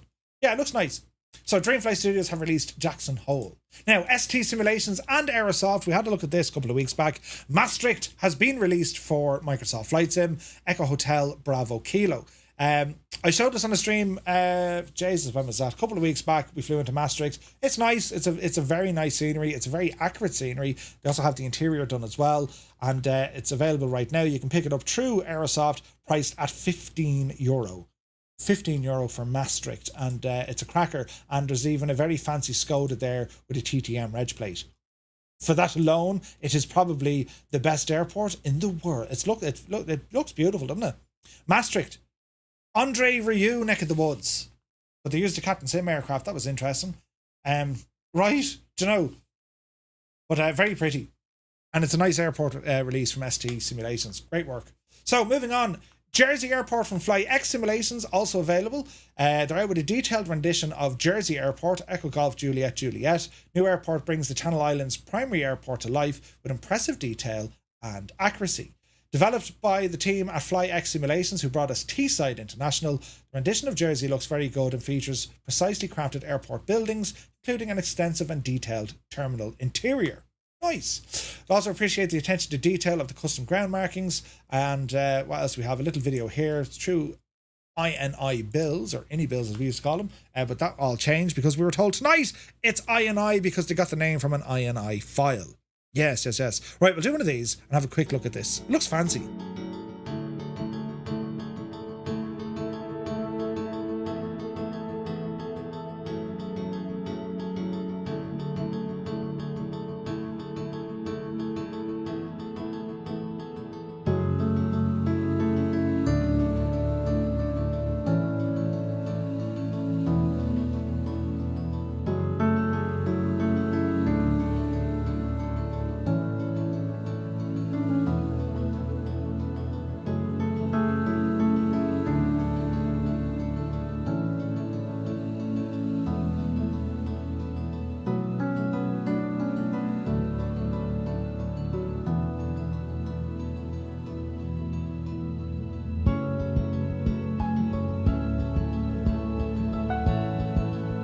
Now, Jersey is a beautiful place to fly to in the sim and also the real world. If you ever watch a YouTuber by the name of the Pilot Reporter, or the Flying Reporter, I beg your pardon. The Flying Reporter took a PA-28 out to Jersey. Stunning video. And it looks incredible. Scenery here, as you can see, it looks very, very nice indeed. Plenty of detailing gone in. They've done the interior, although the old people look a bit kind of, strange. Any bills, I don't know. But I imagine there's Skodas in there as well. Anyway, it's available now, priced at $11.99, and you can pick it up through the INI Bills or INI Bills store. £12, what's that, $15 give or take? And it'll give you that of Jersey. Some of the features there before we go. Accurate and highly detailed airport buildings, detailed interior, high resolution custom PBR, custom ground markings. It is what it is. That's kind of where we're at when it comes to scenery. This was interesting. Sam Scene, right? These lads make all deadly city scenes, like the US. They've done loads of them, right? Well, now they've done Manchester, right? Everyone from Liverpool immediately throw up in your mouth. Right, they've done Manchester, and the latest city pack, this time dedicated to the English city of Manchester. Comprehensive city scenery package aims to showcase Manchester at its best. Be careful where you park your plane, and it'll come back with no wheels. The comprehensive scenery packages bringing a needed update to the city after it missed out on getting new photogrammetry in the latest world update. You can see Old Trafford clear as mud there in front of you, and also some other buildings. The release of Manchester City Times does indeed come at an opportune moment following the recent world update. While the update did introduce photogrammetry, Manchester was notably absent from it. So you can see here what they've managed to add in. All the 3D buildings, basically. And having 3D buildings as opposed to photogrammetry, it can be really, really nice because you can see them properly formed at great distance. When you're flying towards photogrammetry at great distance, they kind of look very pyramid, triangle. What am I looking at? This stuff, it looks very good. And in particular at nighttime, it's excellent compared to that of photogrammetry because with the lighting here, they can properly code it to what it should look like in the real world. And of course, it has both stadiums for Manchester United and Man City. And well, you can just see there's a number of custom buildings after being horsed in there, right? Looks the job, doesn't it? Have they a nighttime scene? I think they have. Down towards the end of the trailer, you'll see it, but it looks the part, right? So if you like flying, in Manchester, well, now you can pick it up. There's over 300 handcrafted buildings, redesigned city area that aligns with the geographical positioning of the real world objects, improved textures and structures, addition of previously missing buildings, stunning night effects for an immersive darker or after dark flying experience, and compatibility with the other Manchester Airport add-ons from Orbex. Nice. It's available now. You can pick it up at about £9, and this is Samsung 3D for Manchester. Yeah, the Flying Reporter is brilliant, isn't it? Murph, when you get rid of your Skoda, will you slag them off like most sensible people? Never going to happen.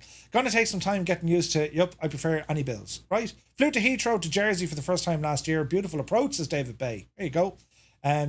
Frankie and Dougal both called them INI files too, instead of INI. Larry is here. The forgetful Larry. Welcome in, Larry. Happy Wednesday. Now, air-to-air refueling. Wait, was I not supposed to cover another scenery?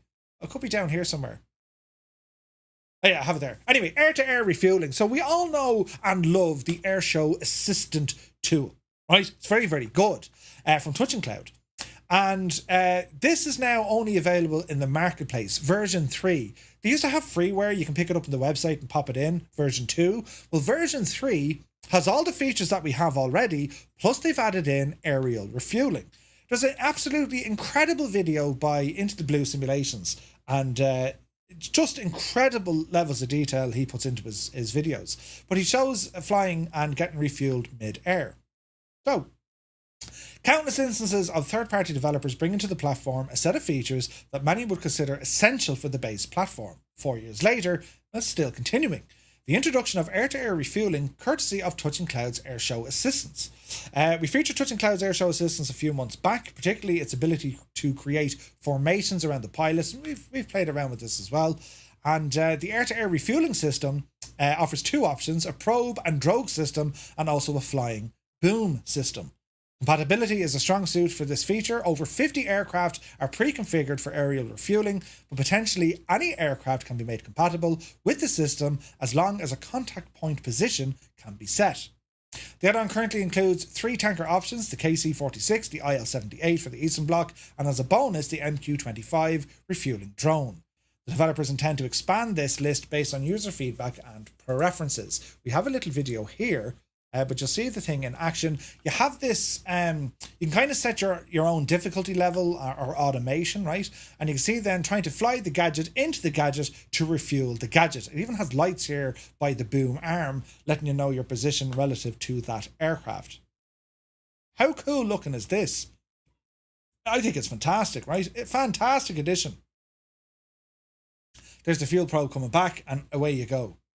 Now, it only works in a single player environment, so it's not a multiplayer thing. So if you want to go flying and you say, Jesus, I might do a spot of aerial refueling, well, you can. You can summon the aircraft, it'll appear directly ahead of you, or, you have to fly to its position, maintain your speed and altitude, and then they can talk. It's very, very good.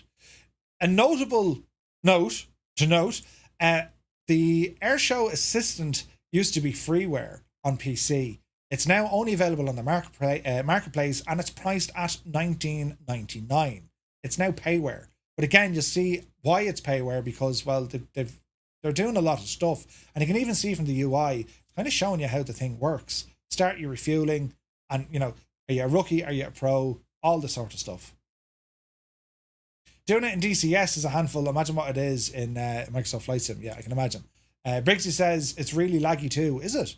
It carries the simmers of varying skill levels, 3 difficulty options, undeniably a very cool feature. So, as I said, you can pick it up through the marketplace for $19.99. However, we do know Miltech Simulations are also going to be working on their own feature. When that'll be released, we're not sure, but Miltech are definitely working on the same, right? So, FS Trains North America launches. It's been released. We've covered this a couple of weeks back to say, hey, they're bringing trains into the sim. Well, it's available now. You can pick it up on the marketplace, and it's priced at around $14.99. It covers that of North America, 100,000 miles of railway tracks in the US, Canada, and Mexico. And flight simmers can now spot Amtrak trains operating on the real-world routes, offering a variety of passenger journeys. The add-on also includes Class 1 freight trains travelling along some of the main tracks. My laptop decided to turn off. So if you want to have trains zipping about on the ground, well, now you can, thanks to FS Trains North America. Priced at $14.99, and I believe the developer is looking at Europe next. It'll be interesting. Beyond ATC, quick update. They previewed their upcoming traffic injection system. This is Beyond ATC now. It's been a while since we heard about the inner workings of Beyond ATC, the popular AI-powered ATC add-on. This Sunday, however, the team had a very nice treat for simmers, revealing its highly anticipated traffic injection system. It promises to be a big leap forward in air traffic simulation for flight simulation. At the heart of it, the traffic injection system, a massive data set sourced from flight radar, it encompasses over 15 million flights recorded over a 1-week period. As Captain points out in the video, this is not a live traffic model. Instead, it's opted for a historical data approach, allowing for more consistent and optimized performance. The system doesn't simply replay these flights. Once an aircraft is introduced into the simulation, Beyond ATC takes full control, dynamically managing its behavior based on the current situation in the virtual airspace. Captain says that there are no static airplanes, with every plane in the system being live and capable of pushing back or continuing its flight at any moment. One of the most interesting revelations about Beyond ATC's traffic system is the performance. Captain notes that the system maintained frame rates between 70 to 90 while managing approximately 100 aircraft simultaneously. This level of performance is highlighted, very promising, though Captain acknowledges that individual results will vary depending on their system specifications. They've integrated the new traffic system with the existing AI-driven air traffic control. The ATC will prioritise communication and clearances based on the overall traffic situation, treating player-controlled aircraft just as any other plane in the sky. Pretty cool. Each aircraft type in the system have been given its own unique performance profile, and little tiny props will take off much faster than the big jetliners, that sort of thing, and outline several upcoming features and improvements, such as implementing tug vehicles, fine-tuning the aircraft movement timing to align with ATC communications, and addressing minor issues such as the occasional repeated communication. Let's see what happens. Beyond ATC plans to release this traffic injection system to the experimental branch in the near future, giving early access to users who purchase the supporters pack. Following a period of testing and refinement, the feature will then be made available to all Beyond ATC users as a free update. Pretty handy, right? Pretty handy. Now, we're nearly there. TerraBuilder shares previews of Kennedy Space Center for Microsoft Flight Simulator. Nice. The TerraBuilder team recently took to the forums to say that they're working on the upcoming Kennedy Space Center. NASA's Space Center, located in Merritt Island in Florida, about an hour's drive from Orlando. Since opening in the early 60s, the Space Center has been the launch point for many historic space missions, including Apollo and the Space Shuttle programs. The Space Center still serves as NASA's primary hub for launching aircraft and spacecraft, and the sprawling 144,000-acre campus houses 700 facilities, including the shuttle landing facility and visitor complex.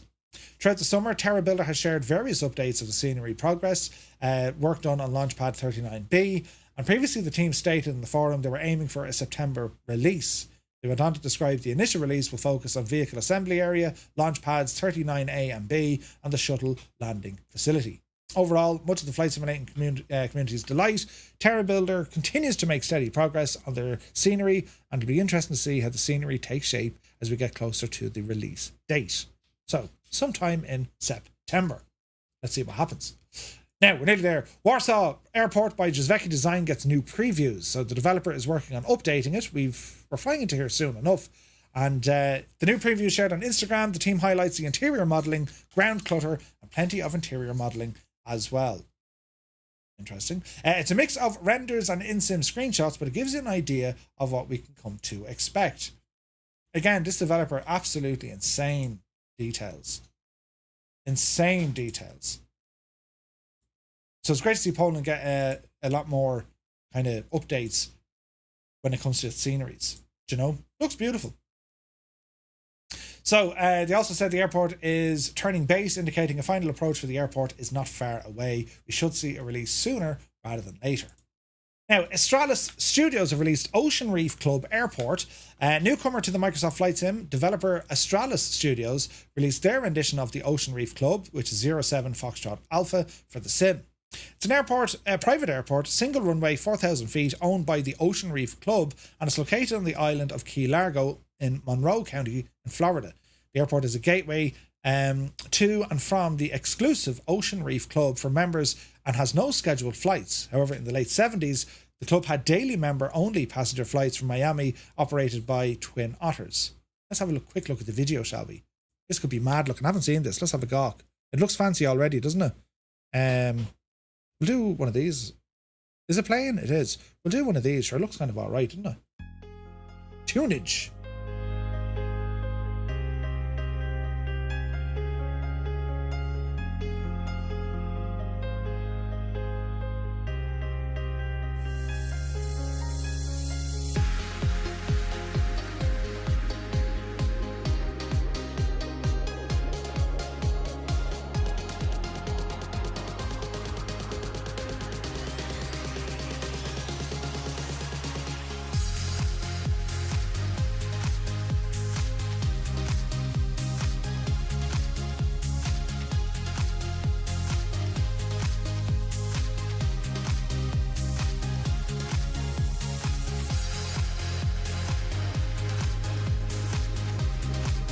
Well, now it doesn't look all terribly fancy.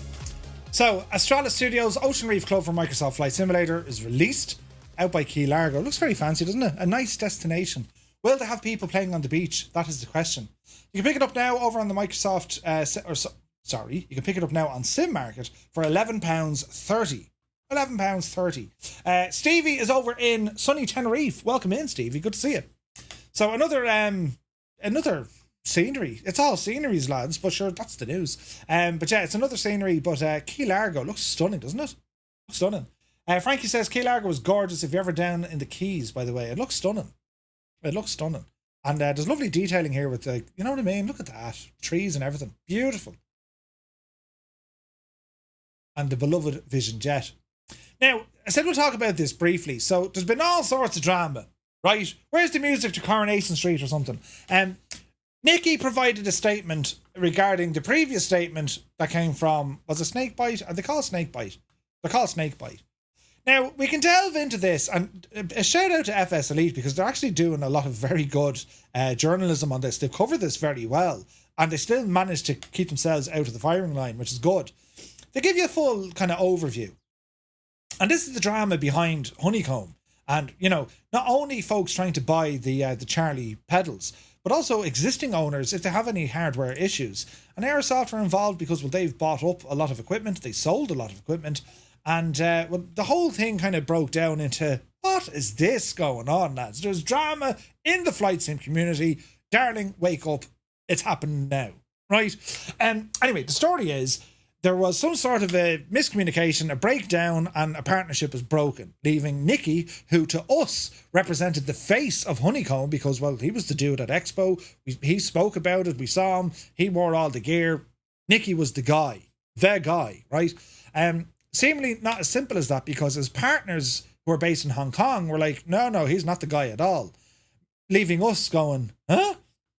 Anyway, there's all sorts of drama here. To give you the too long didn't read, Snakebite turned around and said, this fella Nicky, he's nothing got to do with us. We have our own products and he's using our name.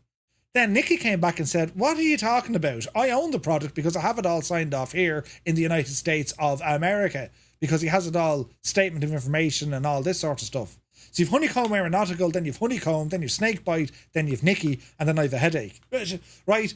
What are your thoughts on this, lads? Is this just drama and, like, we don't really care? Just, we want to know that is our investment safeguarded if we have any issues? Are we going to get the hardware we want after we bought it?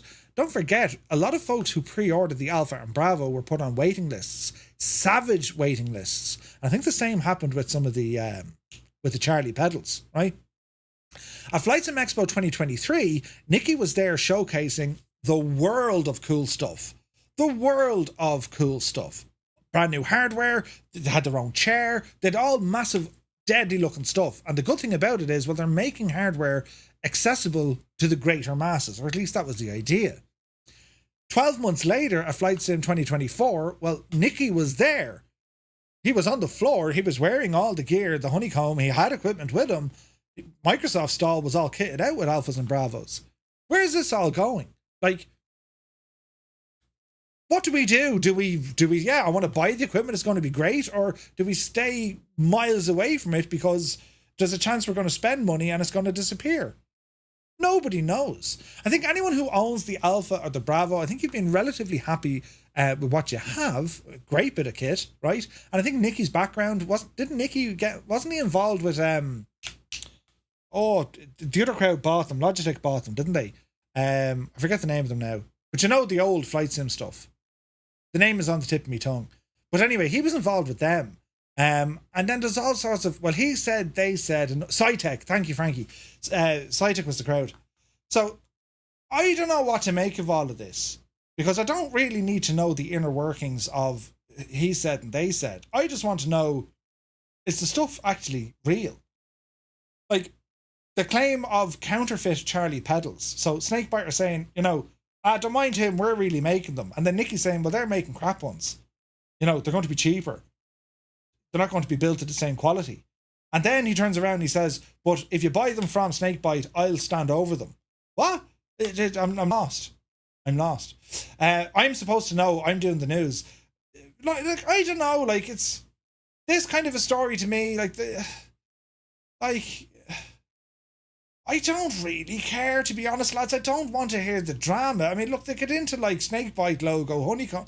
Like, get over yourselves, lads. I just want to have the hardware. Just give us the products, will you? I don't care about how you do it. Just give us the products. And I want to know, if we invest into the product, that we're going to have some sort of cover if the things break. That's all we want. That's the only communication that should be coming from either party. Instead of this, some sort of measuring exercise. Well, we said this, but we meant it. Do you know what I mean? But again, I have to kind of shout out to FS Elite. They've covered this in savage detail. If you want to have a read of it, you'll get the full story of what's going on, right? And they've done a great job here. There's a great read in this, but it's drama. It's fucking drama. Who wants drama? I don't know, but it's all there if you want to see it. As I said, the only thing I care about is, are the products going to be available to purchase and supplied, right? As in, fulfill the order. And if you do buy them, are they going to stand over with proper technical support and replacements if needs be? That's all I think anyone really should care about, rather than saying, well, he has 2 eyebrows and he has 3. Right, that's the idea on it. But again, it's over on FS Elite if you want to have a deeper dive into that conversation. So, moving on.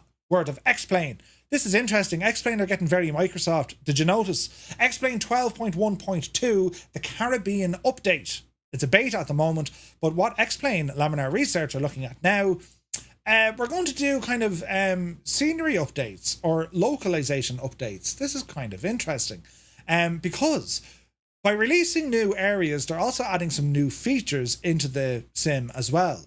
And they talk about how, you know, they have these new wave and wake effects for ships. There's new lighting thrown in there as well. They've added in new airports focusing on the Caribbean or the Caribbean, depending on where you are in the world.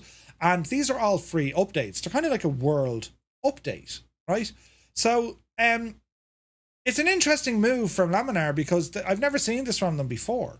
I've never seen this from, but it's kind of cool, right? So they'll focus on, yeah, we're doing a Caribbean update, and, you know, because we're in the Caribbean, so we're going to completely re-engineer how water works.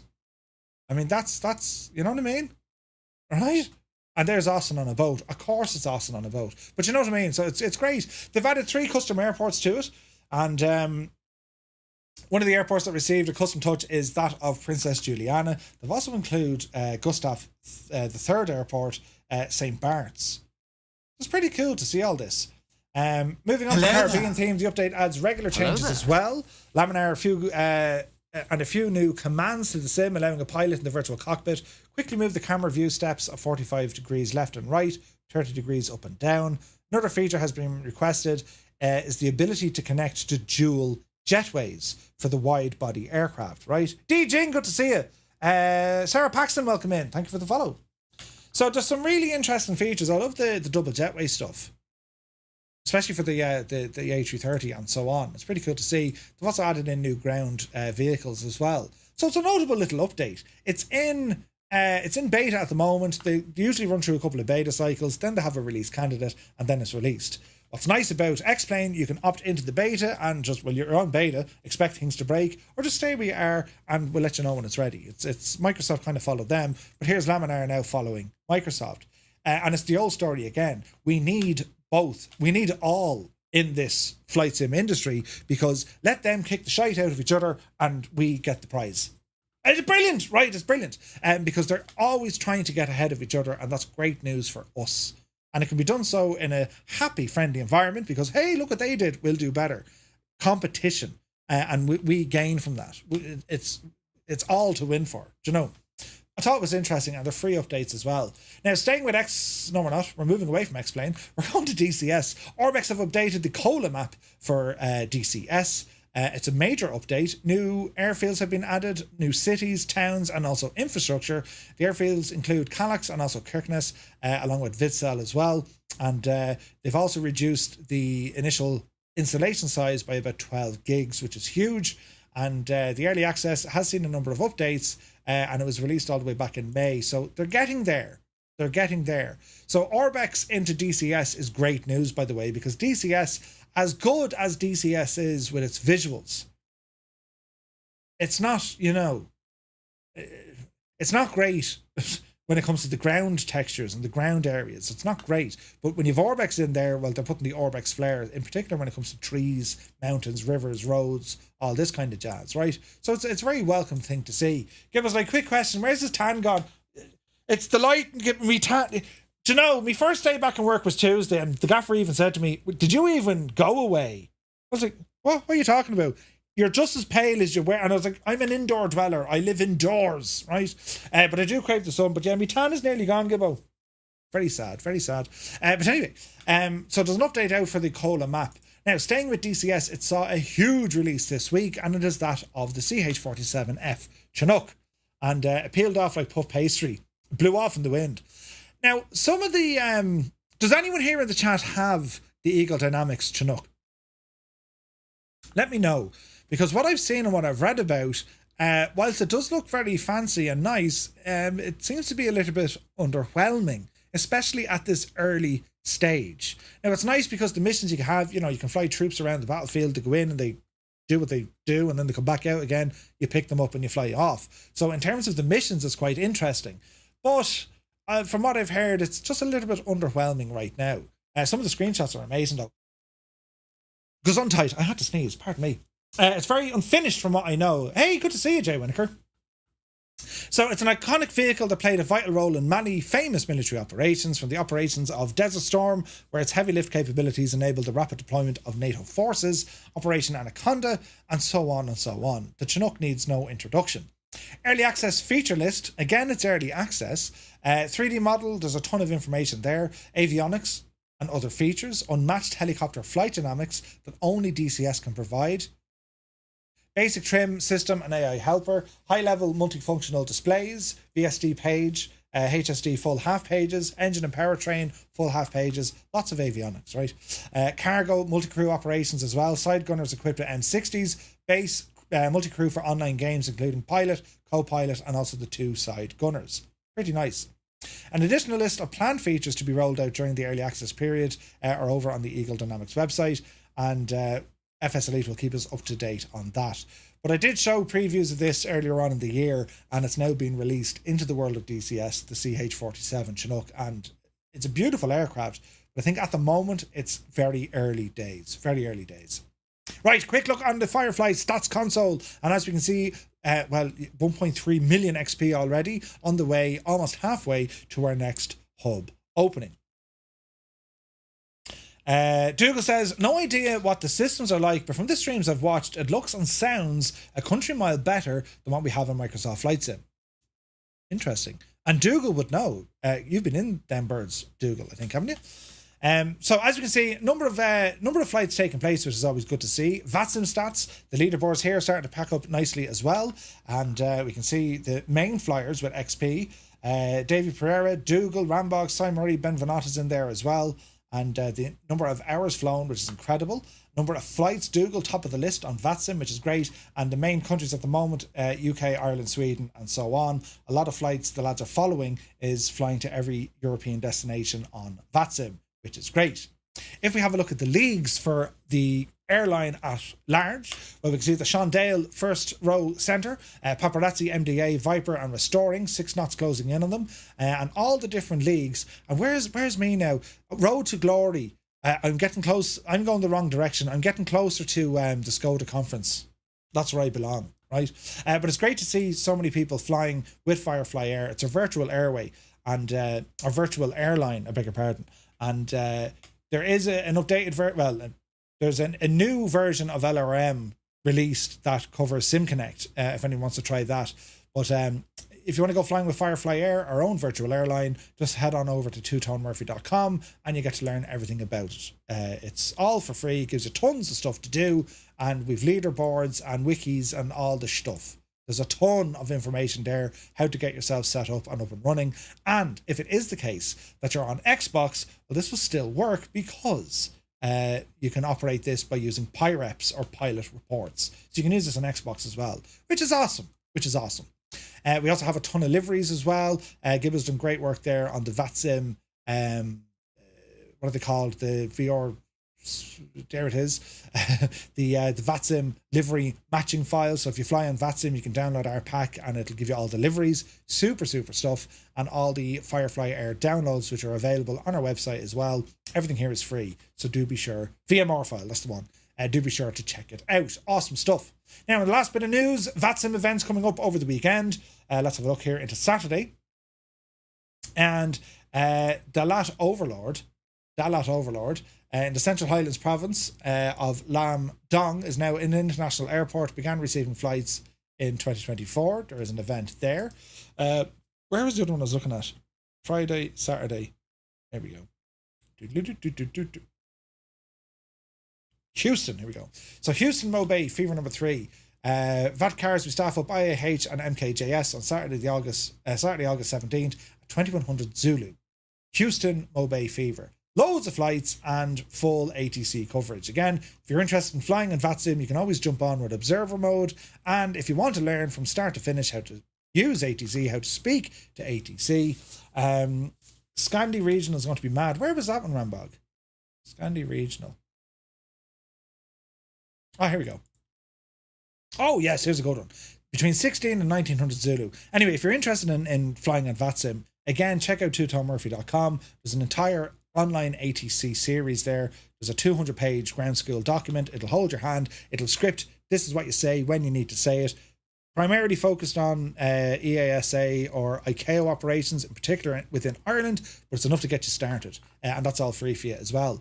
So yeah, here's another event happening on Saturday over in Scandinavia and out of Sweden and Finland, which is going to look very nice. And you can fly this in VF4 or indeed IF4. Pretty cool. Right, Jesus, I told you the news is going to be busy tonight. Let us start off now with our updates. We need to do this quick. This here, friends, is FlightSim Studios Boeing 727. And it's available right now. You can pick up the aircraft through Contrail. And what was the price of this devil? Where is this now?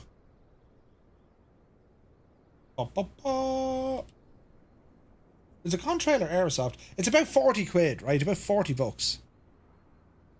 Right. A big hand for Merv. He actually worked through a gazillion tabs. Right. Brilliant. But anyway, this aircraft, the 727 freighter. All right. Now, if you look at the FlightSim Studios website, there is a ton of details. They go into all the spiel about it. There's documentation available online. Some of the screenshots that you can see. And then we have the features. So the 3D model, there's a ton of features with that. There's a ton of liveries included.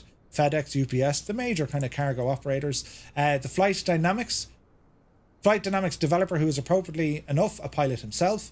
Always nice to hear. The sound set has been done, very unique. The systems modelling is done very well, including the electrics, APU, hydraulics, heating, ice, air conditioning and pneumatics.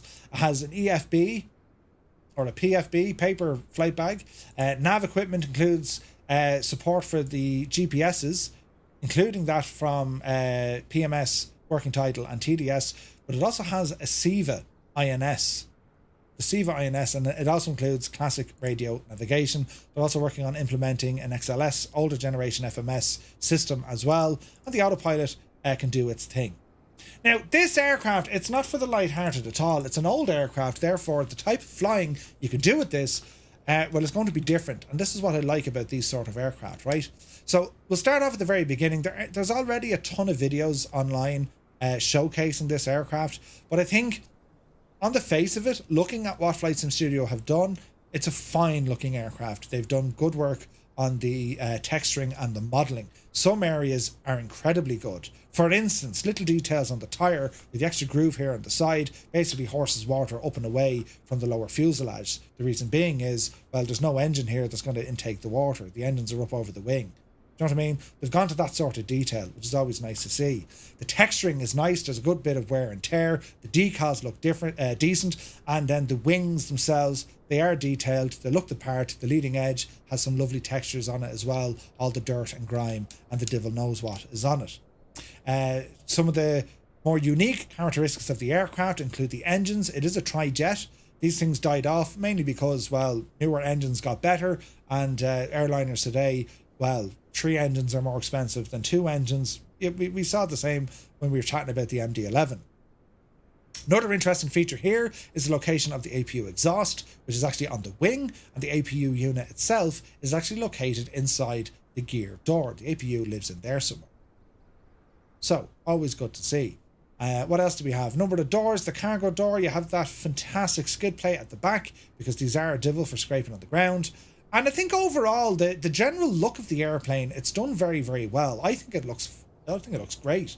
Looks great. And even the small little things, these are small little attention to detail. I like seeing them. So you can put in your own custom tail number, which is grand, right? But they've also copied this over even down to the door on the main landing gear, on the front wheel, the nose wheel. 5RM is there.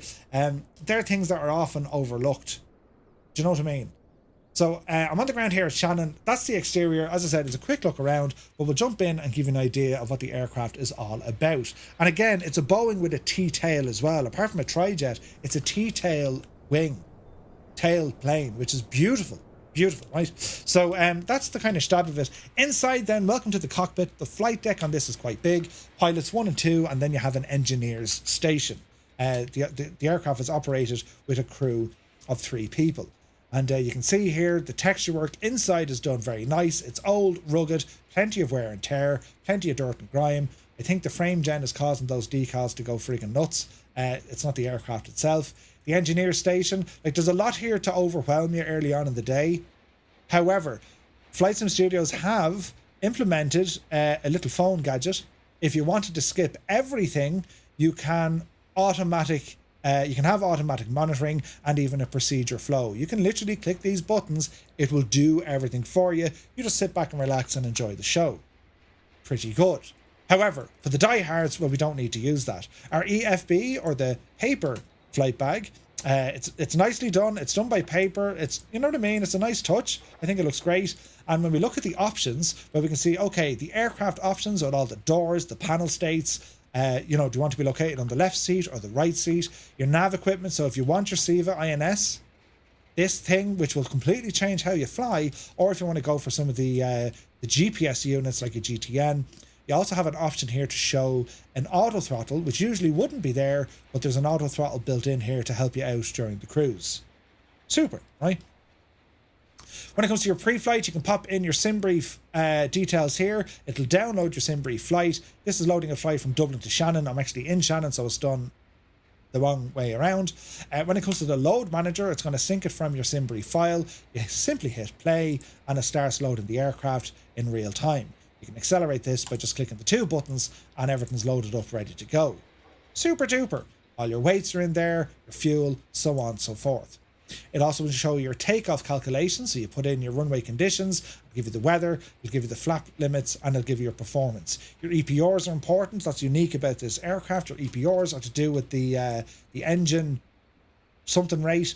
Effectively, it's the press ratio for the engine. So you would have to set these divils to how much oomph the engines will produce, and that's based on a number of things, including your weight and balance and also the weather. So it's saying 2, so it has to go all the way up to 0.2. So you see they're at 1.4, so they go all the way up to 2.0. And if you notice, I'm doing one at a time. You can key bind some buttons if you want to do the 3 of them. There's no quick fix set that I'm aware of.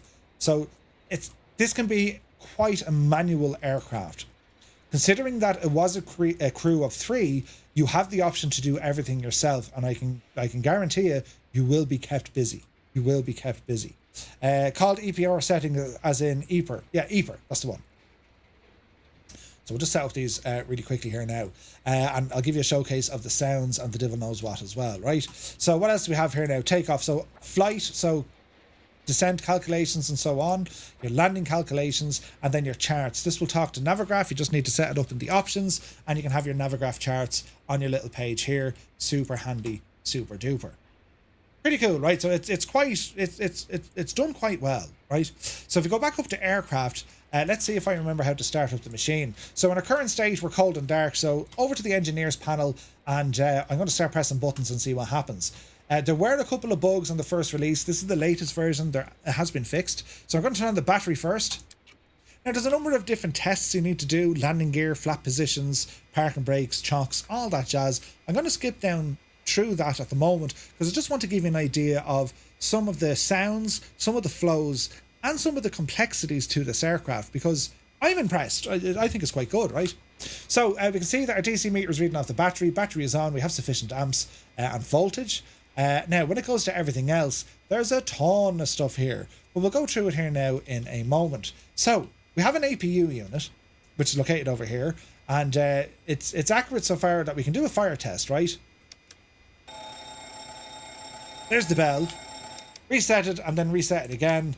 And then we can go for a start on our APU. Right, so we'll bring that into the start position. And we'll probably need to do some other things over here. There's your buttons, Murph. I'll probably need to do a couple of more buttons over here before we get going. So quick look. Gens, leave them alone. External power, if you want, you can have external power connected. Bus ties are off. Everything's off because of no power in the aircraft, only the battery. Synchronized, that's to do with the frequency and your volts. That's only when the APU is running. When it comes to pumps with the aircraft for your APU, my understanding is you don't need it because, well, the APU is actually below the fuel level, so gravity will feed it. Cross feeder, don't need to worry about those either. Fuel heating, it's warm enough outside. The hydraulic systems, Jesus, I'll worry about those in a second. What else? We have inlet valves, that's okay. We have a annunciator panel here. We have some lighting. Batteries off, so they won't work. We have your cabin pressurization, and it's not as simple as just set your altitude and away you go. You have to put in your cabin altitude. So for example, if we were going to fly today, I don't know, flight level 210, we'll come down to a little map here, and don't mind the fact that it's jumping around. That's the frame gen doing that. So, well, that's a bad example. Let's go 240. So first time we're flying at altitude 240, our cabin altitude needs to be set to 1.0. So we change this divel to 1. If it needs to be 1.9, you change it to 1.9. You get the idea. Yeah, you get the idea. So 1.9 should be 26,000. Put you up to 26,000. Next up then, we can see our cabin controls. That's to do with your air systems. You also have your, what are they now? They're the vents that open and close. We control those. They're up here, your cooling doors. And then you have all your bleed air systems. Right, so I think we can start the APU on this. Let's have a blast. Listen to the sounds. Just at the APU.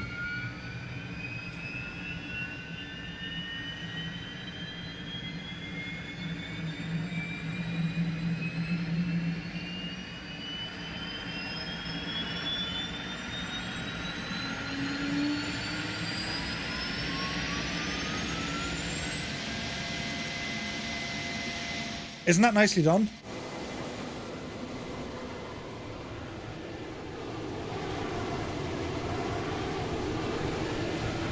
It's very nicely done, right? So with our APU up and running, we can now start putting some power into the machine. So we see that the generator circuit is open. Close that. There's the power starting to come on. We heard the beeps. And what else we can do? We can put on our bleed air system here if we wish. So here's your APU bleed coming on. And like you have a whole load of other options. So see your essential power. This is like your bus power, where you're getting your power from. I want to take power in from the APU. And APU comes online. Now we can trip these, or you can close them. Don't know why they're not working. What else can we do here now? APU is running. Booster pumps. And we got our hydraulics open here as well. And then this guy.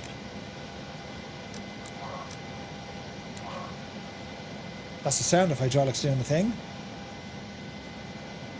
So they're on. They're on. Doors are open, but that's okay. We'll worry about those in a moment. Over on the far side, if you want to get your avionics up and running, you're going to flick these two switches. That'll turn on your avionics. And what else do we need to do? Bus ties.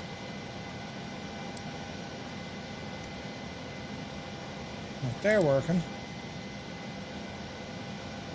And again, if you want to avoid all of this, if you don't want to do things manually, well, you can skip all this just by using that little handy phone.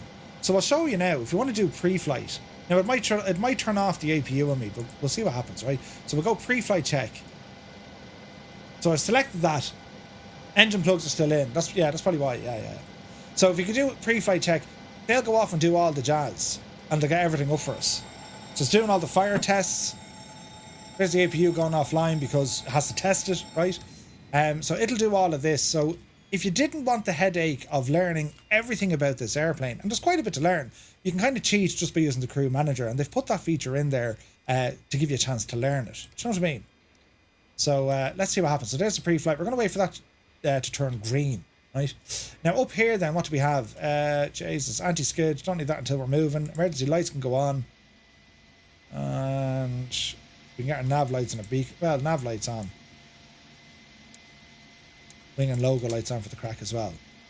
So it'll continue off doing the pre-flight checks. Now while I'm here, let's go out to where the cabin or the cargo door is. So you'll notice now that the cabin door is indeed open. And usually this is how you'll find it. This is blocked in. So you can click on that and now you can see into the cargo bay itself. And if you go down far enough, right, just down here, we go down far enough, there's a door at the very, very back of the aircraft, and that's where you can lower the steps down.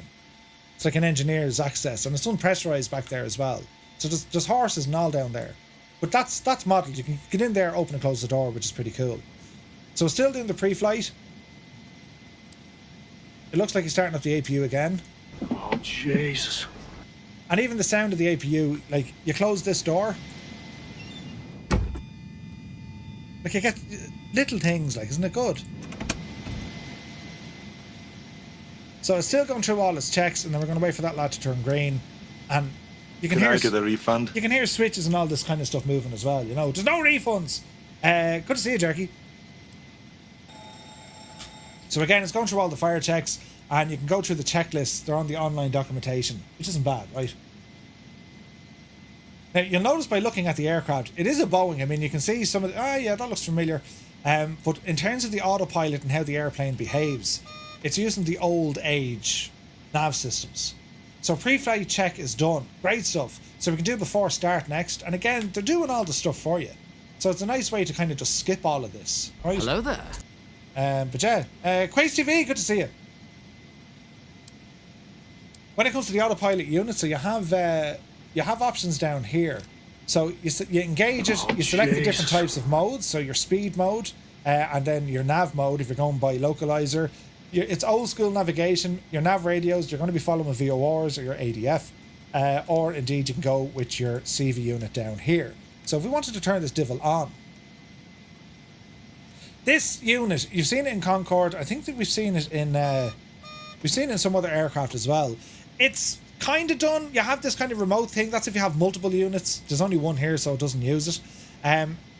Configuring a CV unit, an INS unit, it's so different than your FMS because you need to go by coordinates, lat long, and they go in there. So you'd have your what hemisphere, north or south, and then you have your lateral, longitude and latitude, right? So it's on standby at the moment. We can put it into a line mode, but you need to give, well, where are you? Where's your location? And again, if you check out Mustafa's video, he goes into full detail. It's a 3-hour video he's done, but he goes into savage detail, and it's quite good. So our before start checks are done. So what I'm going to do, we have power here. If I want to close the main cargo door, well, I have to make sure there's power in it, and then we can start closing it. That's sound, right? And the door is ever so slowly, but surely, on the way down. And if I talk to GSX, we can say, listen, request, prepare for pushback. Now we can go back to our handy little gadget here, so we can start closing some doors. So forward entry, go ahead and close that, and you see the door closing.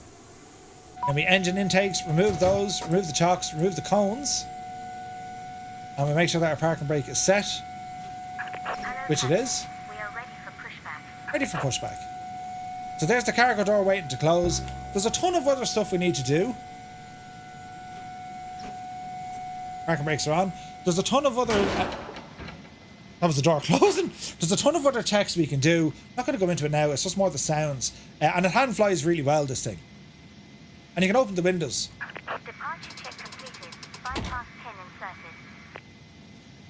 So let me see here now. We're going to go for a start on the machine. So hopefully this will work, right? If you're interested to know about the night lighting, we do have a number of different lights. So let's see here now. There's some lights. Hello there. Hello there. Compass lights, dome light, map lights. You see the light starting to come alive here now, right? It's done quite well. Locking gear. And we've these switches here to play with. And then we've a big powerful light overhead. Blind the absolute bejesus out of you. That's okay, just under there. Turn that off. So I think the night lighting is done quite well. Very pretty, isn't it? Very pretty. Nick, good to see you. Right, so let me see. Bring it back to daytime. Aircraft is getting jacked up. And we're going to go for an engine start here just so we can hear the sounds, because they are quite good. Make sure that's reset, And we're just nose right. Release parking brakes. Commencing push. Okay. Oh, Jesus. Right, so we're going to start moving here now. So I'm going to go for a start on the engine. Do we need to run here? That looks good, that looks good. Engine start. So it's going to start number 3 first. I think it's 312. I think. I probably need to turn off the packs. Are the packs on or off?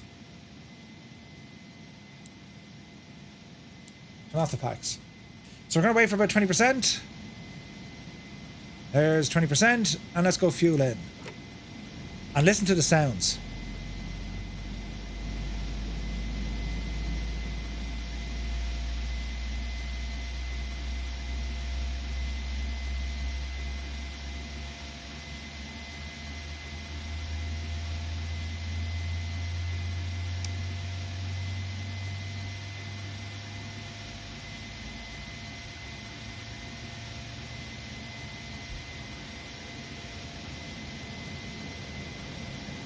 Calm enough inside, let's go outside.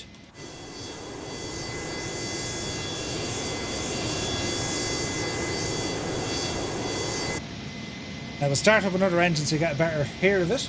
We're going to say engine 1.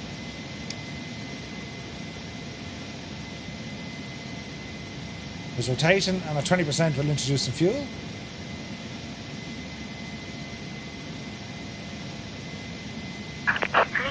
Parking brakes. Unlocking the nose gear.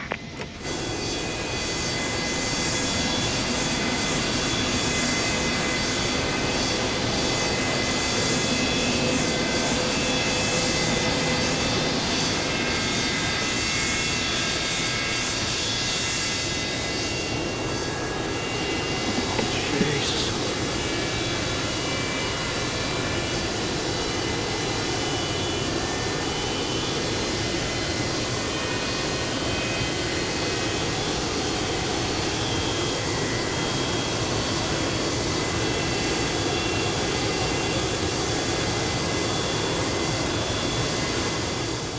The sounds are good, right?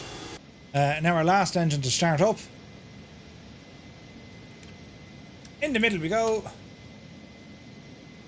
There's a rotation. Tow truck disconnected. Bypass pin released. Left is clear. Right is clear.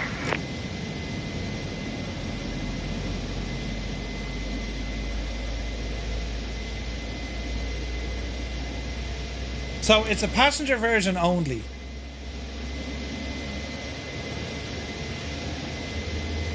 It's actually quite ingenious how FSS created a 3-crew retro jet and reduced the workload. How does it handle? Very good. It has horses. Right, so back outside.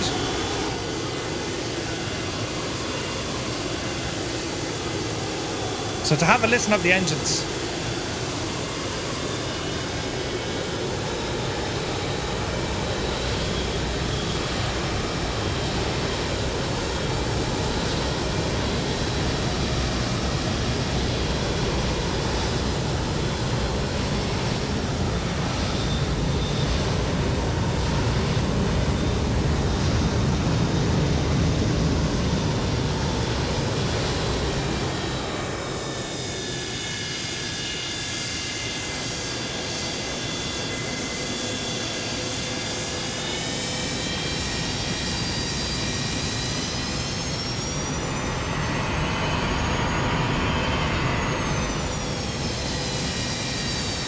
The sounds are good, aren't they?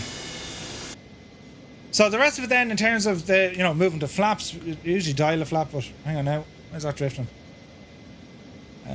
Stop moving. Right, so let me see. Flaps. And again, you see the movement of the flaps as well. Beautiful.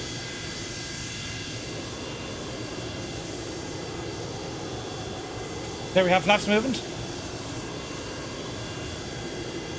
And the slats. Look at that. Isn't that nice?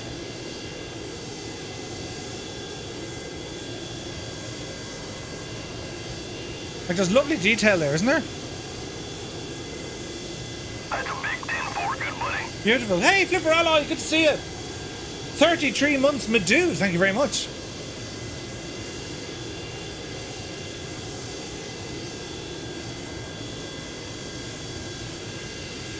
There's a whole lot of wing there, isn't there? Mad, lads, mad.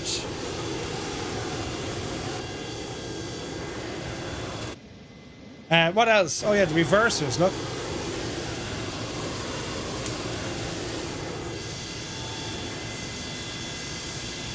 We can go side on, I suppose.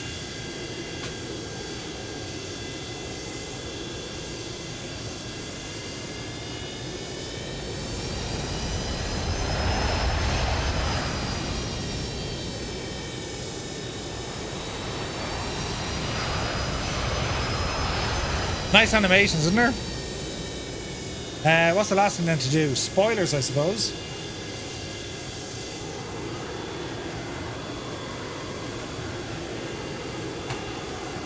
So the control surfaces, it looks fantastic. Now, in terms of flying it, hand flying it, and even using the likes of its navigation stuff, it's nice. It's really, really nice.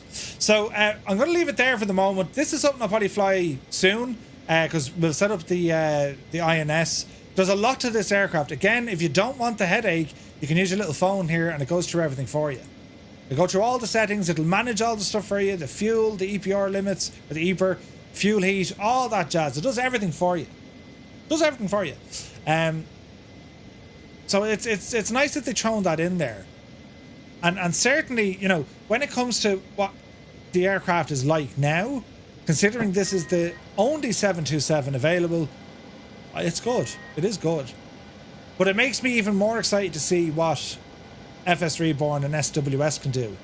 Because I won't say that they now have an advantage, but they kind of do now have an advantage because, well, they can see what the competition has done. You know what I mean?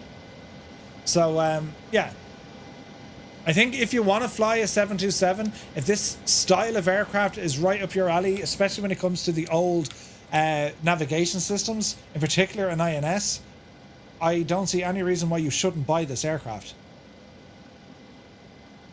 If there's only room in your hangar for one 727, wait a little bit. Let's see what SWS can do and what FS Reborn. Do you know what I mean? But it's a beautiful machine, isn't it? Like the tri-jets, I love them. A Boeing tri-jet, like, do you know what I'm saying? It's just pretty, isn't it? The beacon light is lovely. It's a proper rotating beacon as well. It just looks savage. Savage, lads, savage.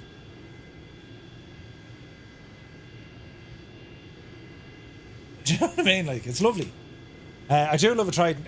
Trident, yes, yes. So that's the Flight Sim Studio 727. A quick overview to show you what it's all about. And yeah, it's let's see how they get on in terms of you know, updates and features. Only Boeing we're missing now is a 717, says Energizer. There is a 717, but it's from Captain Sim, and it's not a 717. They've actually modelled it on the Airbus A330, default one in the sim. So yeah, there's all that, right? How are we going for time, James? We're right. I told you it was busy. So next up is going to be a look at the Vans RV-8, and we're going to be showcasing the TDS GTNXi avionics package with it, which is now working alongside working titles G3X. There's quite a bit to this, right? So hang on now, where's my bit of reading? Let's see here now. So, the working title G3X integration works with the TDS GTNXi Pro version 1.1.0.5, which has been released. At this stage, we consider this a beta feature as we're actively working on resolving some known issues. Since the working title G3X uses Microsoft's navigation database, from the end of TDS, the integration has been a massive project. They had to correlate between the TDS database and that of Microsoft FlightSim. Hence, one of the requirements is to update the TDS GTNXi to the latest Navigraph database from the Navigraph hub, right? They had a lot of work to do. So there's DJings, where's the RV-8? RV. You find it in here? There we go. RV-8 with a glass cockpit, or you can go with the we'll go with the three-bladed prop. There's tons of different liveries for this thing as well. And we'll drop her here into Shannon as well, just to give you an idea, right? Stephen Sparky, good to see you. Welcome in. So, two things we're looking at here. One is the aircraft from SWS. It's the Vans RV-8, which is a beautiful little plane. And the reviews I've been reading thus far, especially from Vans pilots, they've hit the nail on the head with this one, right?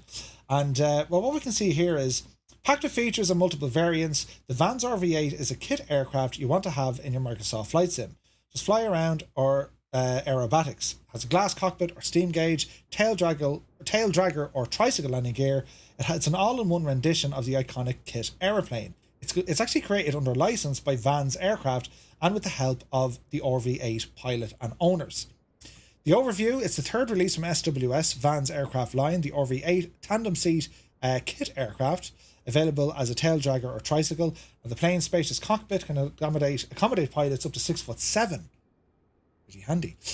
Features: 7 included custom liveries, 180 horsepower IO360 engine with a 2 or 3 bladed prop option, flight model created from recorded flight data taken from testers, analog and G3X. It uses PMS or TDS compatibility, FPS friendly, flutter animations from prop wash, animated air conditioning vents, and open exit and baggage compartments.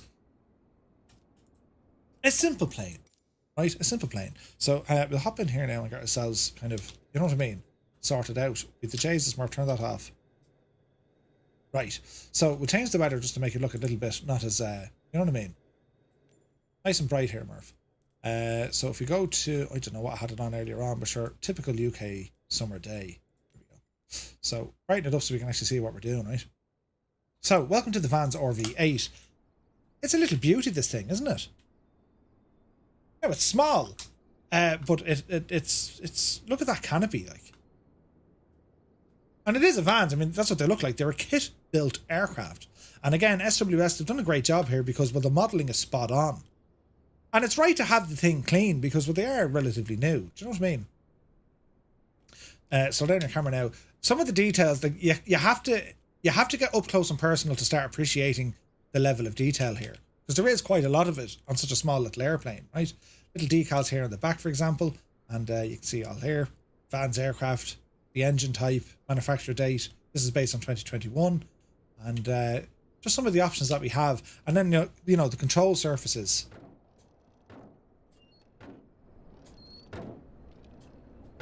Right? Not nice, isn't it? Try the tail dragger in a crosswind. It needs work. It needs work, Wombat. I haven't tried the tail dragger. I wonder now, was all their testing done on the tricycle as opposed to a tail dragger? I'm unsure. But if it needs work, it needs work.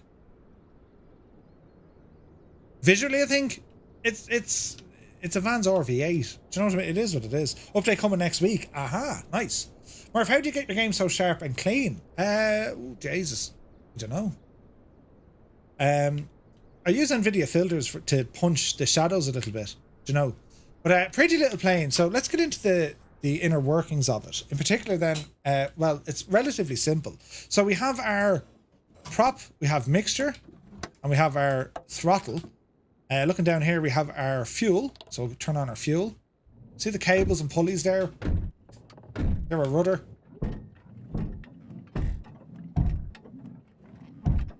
Great sounds. Isn't there great sounds? What else do we have here now? We have circuit breakers down on the right hand side. And they work, which is great. What else do we have here now? So we'll go ahead and put the battery on.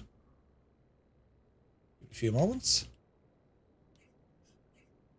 Have you avionics battery? We're starting to get some life into it. Nav lights. Here's your G3X, which is beautiful.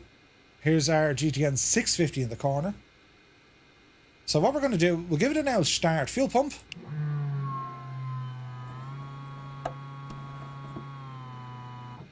And we're going to give this thing a start, right? We'll say clear prop. And see what happens.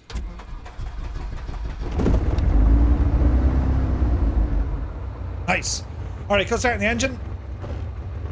Alternator on. Avionics master switch coming on.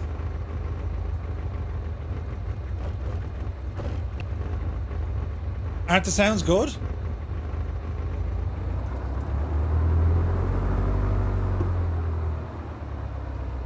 Outside?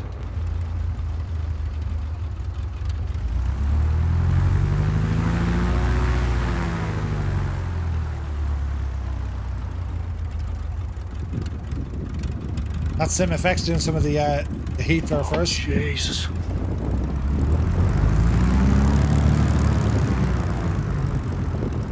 Sounds are very good, right? Right, so when it comes to the avionics, well, let's go in and have a look. So this is the update. So it's synced with Navigraph. It's using the same terrain data. So we'll okay that. And it's going to say, right, what's your fuel on board, your fuel flow, and so on, to and from, so on.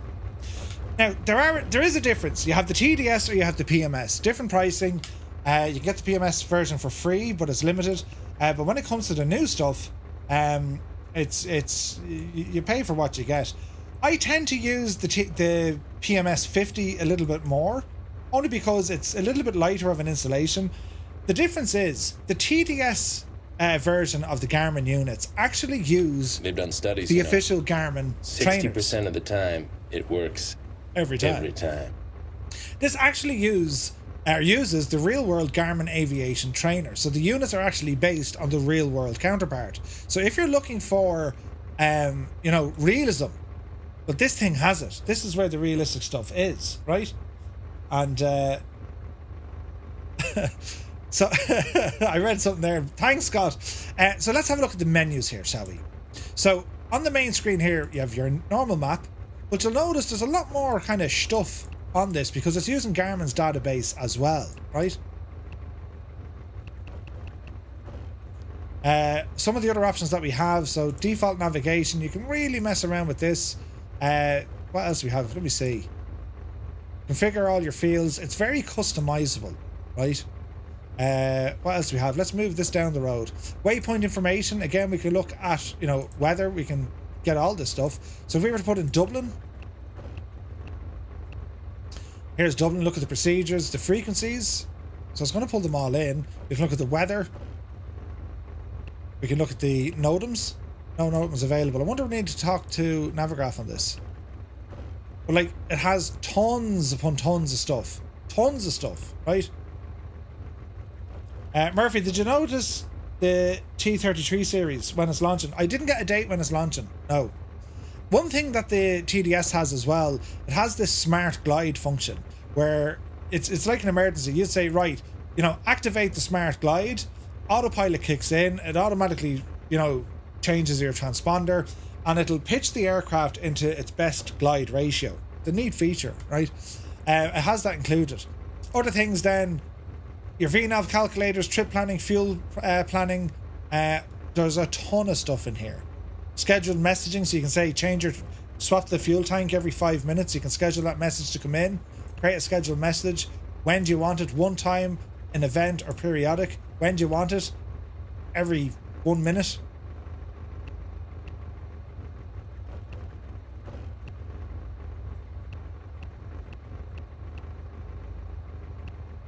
So that's now in. So in 1 minute time, this thing will flash up with a message telling me change your fuel tank. Really handy, right? Other things you can do, it doesn't work, but I wish it did. But you can get in and send emails and all this. under services, SMS or emails. So I did a test to myself. It's not going anywhere, it doesn't. But the real unit allows you to do this. Kind of mad, isn't it? But again, they've based this on the real world unit, which is nice, right? So what have I to do here? If we go back to... There's nav, there's map. We can zoom in or zoom out. There's a flight plan. You can also have traffic. We can turn on the traffic. And again, if that's too small for you, you can pop the whole unit out and bring it up here so you can actually see what the gadget's doing, right? Not handy. So you can actually see what the gadget's doing.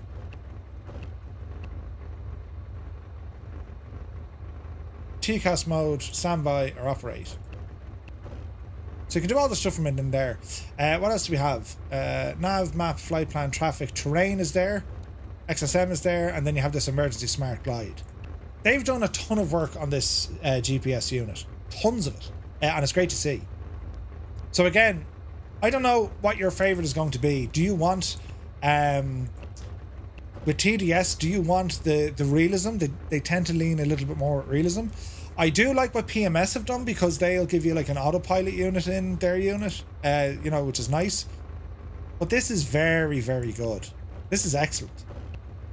And it follows that. There is my message. Look, pause, I got rid of it. My message popped up to say fuel. Will it do it again? I'll go back there. Menu. No. System. No. Where did I put that now? No, it wasn't in there. It was in system or utilities, was it?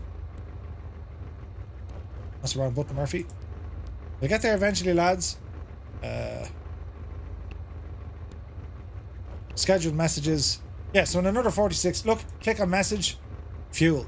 That's so handy when you're flying. Because it comes up on the screen. You're supposed to be doing a thing, Murph? Oh yeah. Do you know? Right, so in terms of the aircraft, let's get her moving here and we'll put it into smart glide for the crack. Taxi lights, wing, I get them all on for the crack, right? Peter Heat put it on here as well. So off the park and brake. Small bit of power.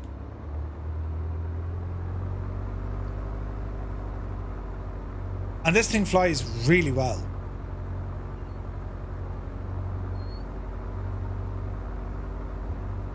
Now we're going to Harrison Ford it and take off in the taxiway because I'm dead late. But we'll have a quick gawk and see what this thing can do, right? The sounds are really good. Right, so flaps are already set. Mixture's rich, props full. Right, on the taxiway.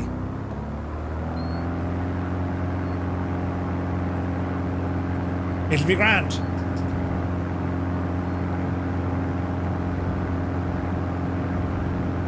There's 60. Oopsie daisy.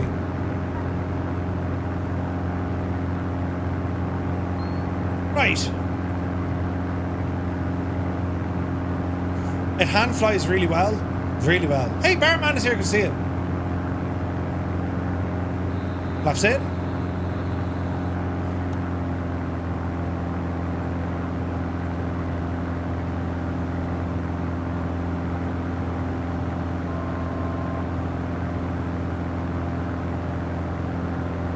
Spin around to the right here. Now if we want to get a bit of altitude in, look what this will do, right?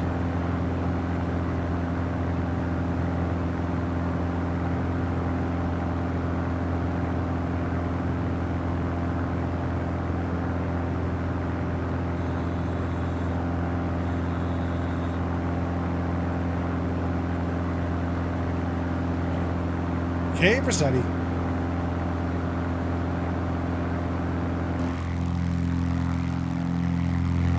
Isn't that nice? Let's try a flyby sound.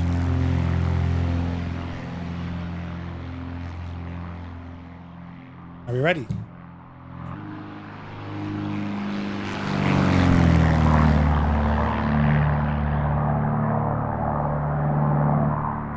It's nice, isn't it? Right, back up here now. What's my altitude? Right, 2,000 feet. So let's have a look at the smart glide function, right? So let's say, right, it's all gone. We're in trouble now. So we'll go back over here. Emergency mode. Smart glide active. It's now saying, right, maneuver and land is telling us autopilot's going to kick in. And if we were to cut everything,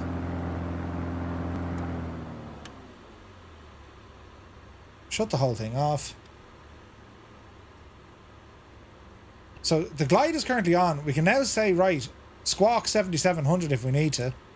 We can go to menu here as well. Map overlays, no, that's fine. Go into glide and then its menu. Smart glide enabled. Now I want to show you what the aircraft is doing because it's going to put the aircraft into the best glide position. And not only that, right, if we have a look at the map, it's now going to show you or give you, you know, a visualization. This area around your aircraft is showing you that's where the aircraft can go. That's now its range based on the smart glide function. And it'll always try and maintain the best glide speed, which on this I think is around 80 knots, if I'm not mistaken. So she's a little bit fast here at the moment. Isn't it cool? Yeah, it's pretty awesome. It is pretty awesome. And it's showing you the best glide ratio. I mean, you can even see it here in the AOA indicator. And it's telling you, maneuver and land.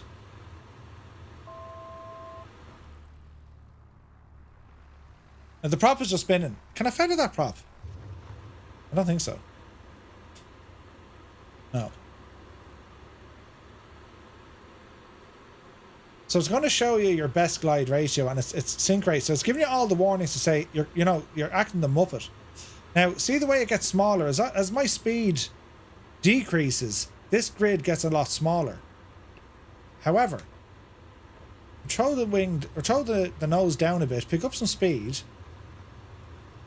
Because you're not necessarily after speed, you're looking for the best possible glide. So if you get the speed up a little bit, it'll expand again. And again, you can find thermals and all this sort of jazz. See the way the range is getting a little bit bigger? But here's the sounds hitting the aircraft. That's why the immersion kicks in. Here's our warning for a stall. That prop will stop.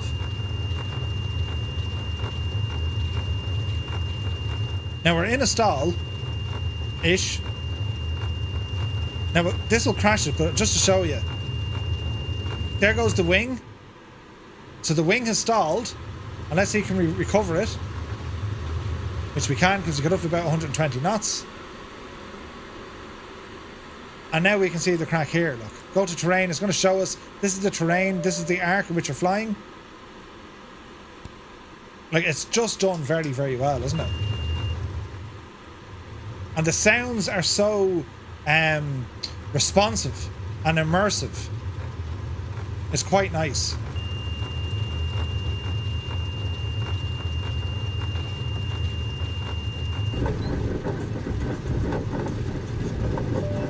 We're down. Oh, Jesus, don't tip it over. I want to say we're down safely. So there's our glide. Isn't that a cool feature?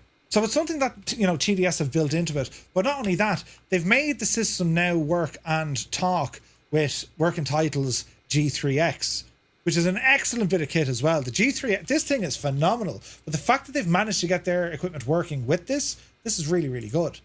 So again, we can go into a ton of options over here, even into the menu of the 3X, and it's quite good. Flight controls are all there. You can load sim brief in automatically, and you have different setups for your data, your displays, units of measure, Navigraph integration. The map settings change all the fields. You have a ton of options with this bit of kit. Normal Murphy landing. It's pretty cool, isn't it?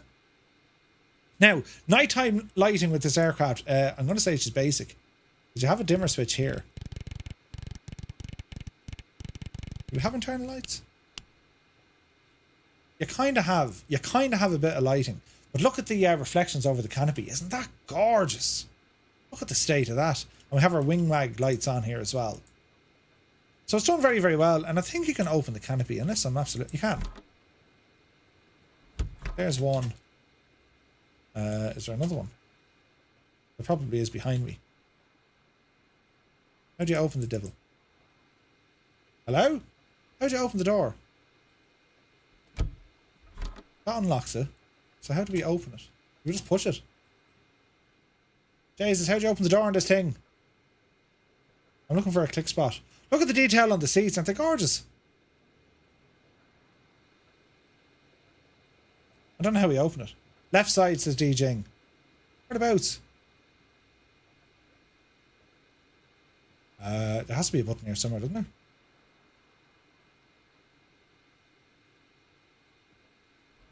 That's the latch.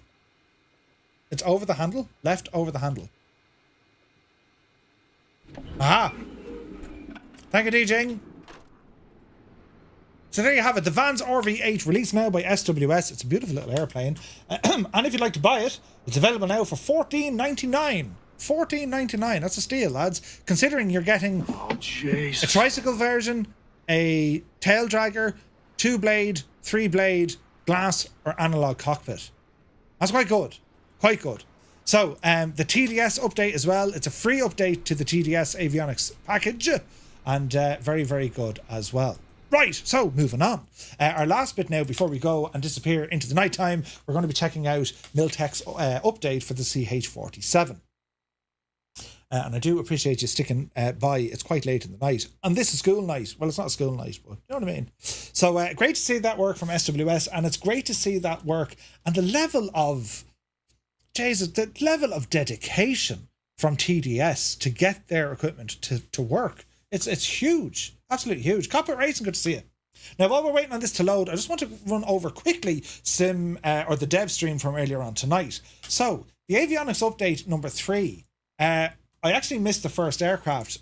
Is there only 2 aircraft getting updated, or are they updating 3? Can someone tell me what the third one, what the first aircraft was? Because I wasn't listening because I was having my dinner and I forgot all about it. And then I had to turn it on and then I said, balls. A310. Thank you very much indeed, Energizer. So A310, right? Now just appear a chopper over here and load that in. So an A310, A320 and the PC6 are all getting updated with the new avionics and aircraft update. World Update 18 is going to feature Germany, Austria and Switzerland because they talked about their high value data, which is available. So they're going to be getting some excellent data for Germany, Austria and Switzerland. A ton of POIs for all those locations as well. The new local legend is based on the Focke-Wulf 200 Condor, a 4-engined aircraft, magnificent beast of a plane built in the 30s, and that's going to be released in September. Oh no, it's not actually. It's being released on the 22nd or the 23rd, next week or the week after. Brilliant, right? The marketplace, there was a little update from the marketplace. Anyway, it's basically just a small currency update. For the last 4 years, Microsoft Flight Sim hadn't changed their conversion rates or whatever. So now they have to do it. So they're doing it, which makes sense on the PC because it means then that Microsoft don't have a full advantage over other retailers, right? But the problem with that is, well, they mightn't. What if you're on Xbox? There's no advantage now to those on Xbox. So I thought that was interesting, right? Now, a bit of a summer. Where is it now? Typical. I like this preset. Typical summer day. And here we have our Chinook. Right, so we'll leave her sit there for the moment. We'll talk about this update. Now, the other updates briefly. The ATR is getting a massive overhaul. And Hans has been working like a devil. That's due to come out in September. They're also including a freighter variant of the ATR, which is great. The 707 has been signed off and they're going to release it soon. They're just waiting to get some retro liveries signed off on. The World Hub, that's going to be up and running now next year. They're going to pause it because they've been very busy with it. It works. It's doing the job. And, well, they're going to wait now until the springtime to run that up and out. The biggest news I think that came from it is for World Update 19, slated to release in December, and it's going to feature Brazil. They have all the details, they have all the data, and they're working on it. And Jorg told us Brazil is finally getting issued as a World Update in December. They also mentioned that the next local legend is going to be a Cap 4, similar to that of a 172. It's the Brazilian built plane, a Cap 4. The Palestine, I think it is. And then last but not least, the Caravelle is going to be the next local legend, due to come out in October, maybe November, and that's pretty much kind of it, right? That's pretty much kind of it. So there was a bit on tonight. a bit. Your man Oliver was the star of the show. Watch back the dev stream if you get the chance. Oliver is a mad lad. He's great crack. But anyway, here we are now with the Miltech CH47. The biggest update to this aircraft has been an autopilot unit. Has an autopilot. And a number of quality of life fixes and enhancements, right? Implementation of the autopilot system. Sound improvements have been added. Nav systems have been updated, including the GTNS or the GTN 750. And final corrections and edits for checklists. Landing lights have been sorted, and so on and so on. They've even put in some decent blade slap sounds. I think the biggest part of this is that of the autopilot. Now, there is another massive update coming soon, which is going to have improved multiplayer experience. It's going to have improved mission systems. It's going to have external cargo loading on carriers, an optional side hoist, and optional animated co-pilots that will be visible in the cockpit. There's quite a lot of updates coming for this, but as it stands, the biggest update of this aircraft has been that of its autopilot unit. And we'll have a play around with this now in a moment. So we can see it all in here, look. So we have this AFCS system, right? So I haven't really spent much time in the old Chinook, but it's very, very good. And as I said, a number of quality of life updates. So this would be fun. I love the mission thing. The mission thing is class, right? But anyway, let us get together and start doing the thing. I don't think I need the tablet, so we'll imshi yellow. And let's see, can we start putting some power into the aircraft. So the battery coming on. Some lights on over here now as well. Yes, formation lights, why not? Anti-collision lights, go ahead and turn those on. Get our apps open. Landing lights, they're on dim. There we go. More lights on over here. Very, very good. Go ahead and get our fuel up and running. Crossfeeds, leave them off. We can hear the gyro spinning up. Very, very good. We're going to come down here now to the APU, put it in the start position and hold, and then start.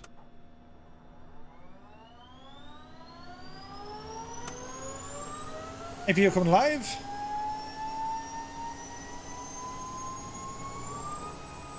APU is running. Caution lights test. And good. Coming down here, we do have a little GPS. We can actually change this now to the menu. So if you want to go into your menu, and you can say, okay, let's have a look now. Configuration. And we can say, right, system, show portable GPS. Or we can show the GTNS. PC only, requires third party. Now we can have a GTN 750 in the aircraft. How friggin' cool is that? I love it. We can have accessories added here as well. Hide pilot, hide mirror, Peter covers on, attached chaff and flares, skis.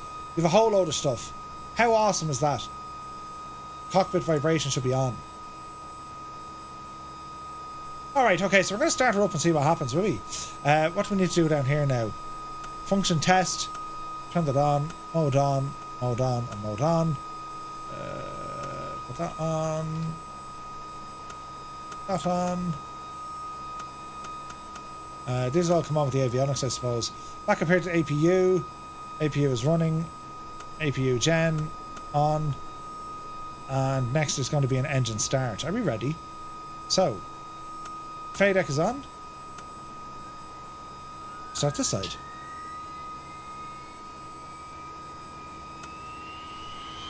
Let's see what happens here.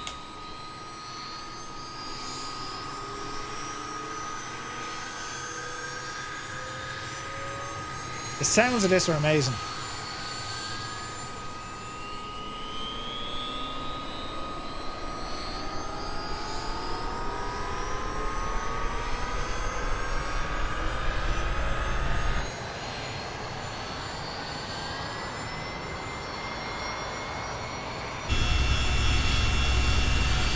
Right, sugar into flight.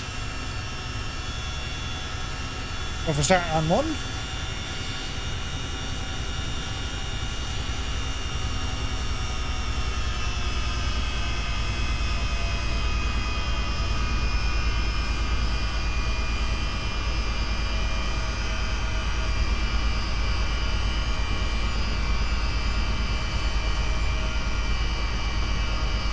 Our gen's on.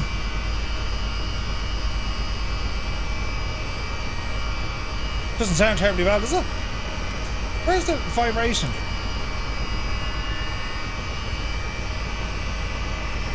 Interior blade slab.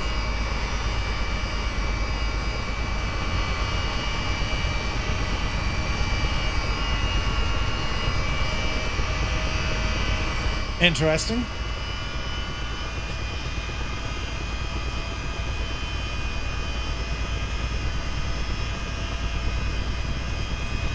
If you off.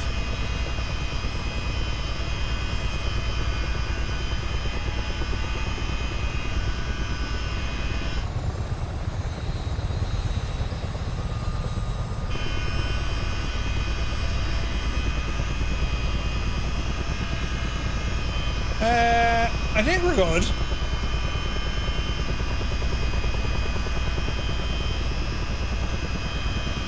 Let me see here now. Rotors are where they need to be. Rotor RPM is fairly low, is it?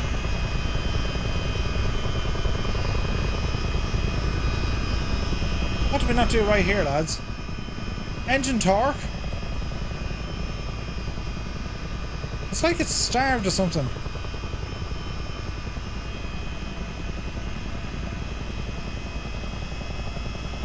Change the FADEC here. Alright, that sounded a little bit better. Do. Only problem I see is no shake. Before the rotors get up to speed, the whole beast rocks from side to side.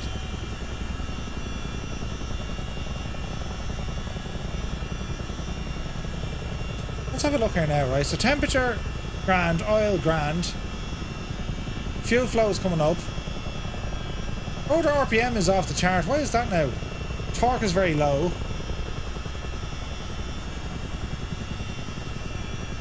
Oh. It's not liking something.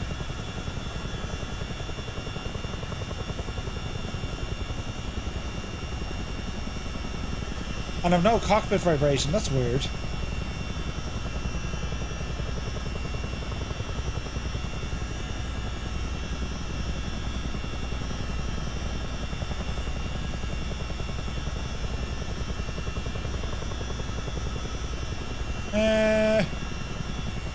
What are we missing?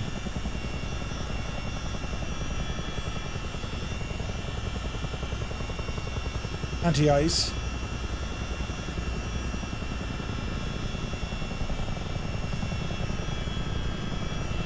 My torque is coming up, but the old rotors look a bit odd, don't they?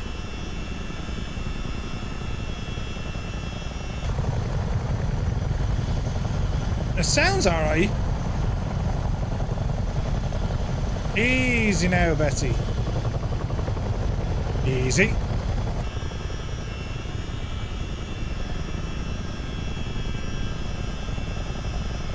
Easy. Alright, disappear the sky for a minute.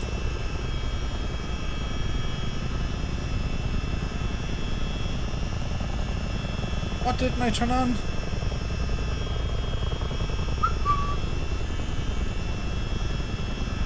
AFCS is off. Come on, Murph. Right, they're all on now. Right, let's have a look at the old autopilot, right? Right, we're moving.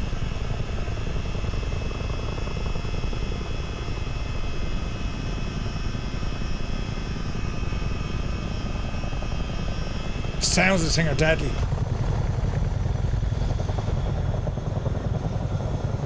Isn't it class?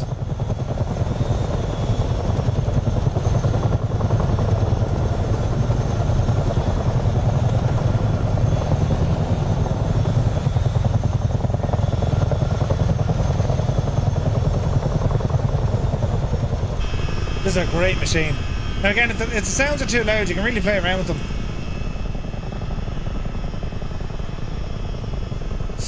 Right, what else do we want? There's the cockpit shakes there now, but they should have happened during startup, I'd have thought. Anyway, it's not important. The autopilot, right? The autopilot. Let's have a look here now. So, let's look at our heading. And we're going to turn on heading mode. Engaged, right? And I can put in barrow as well. And this should level us. We think.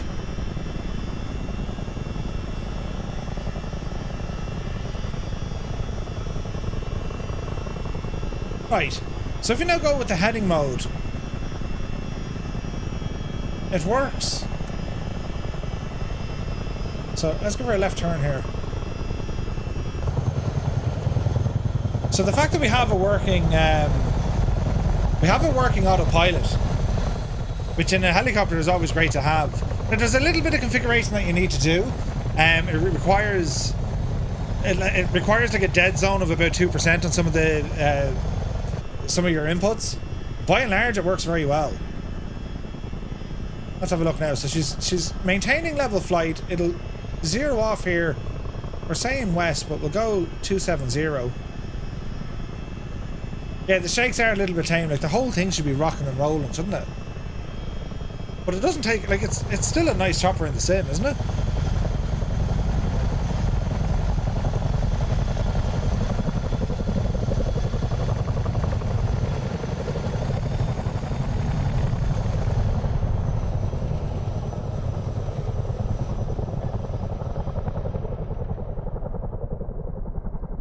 Right? Isn't it grand? Lovely machine, this.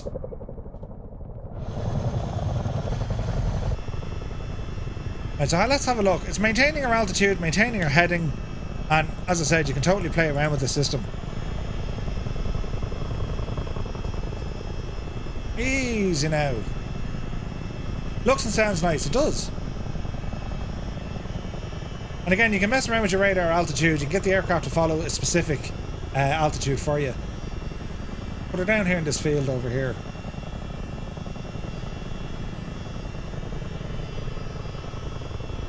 Easy does it.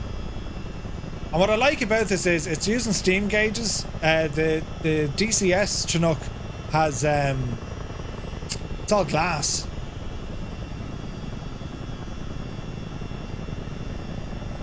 Easy now. I'll put her down here in this field and see what happens.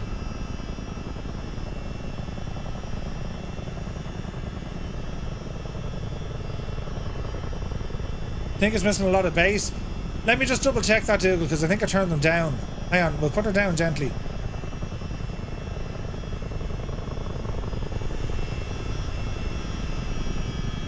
Although that sound seems a bit off. Interior trans, I'll get that down.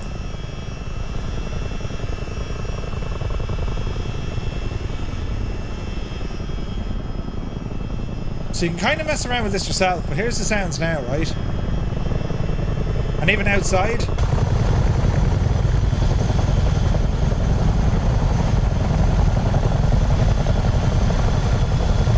That's not bad.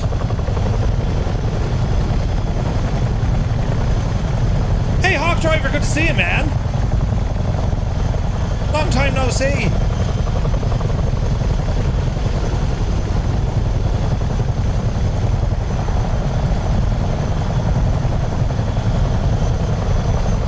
That's pretty cool looking.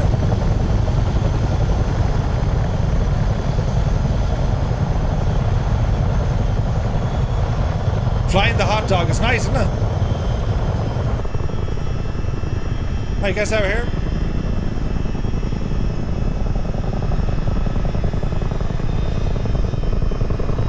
So I think, Dougal, if you edit the sound a little bit, she kind of comes right.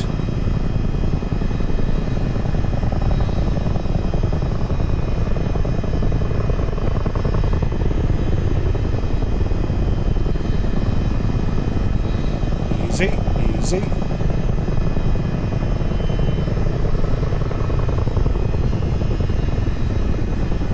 Done a shed load of insertions and water drops out of these birds. Nice. Thank you very much indeed. Is contrail safe? Very safe. So just flying around, we're up around Belfast here at the minute. Let's see if we can get it down near the water here.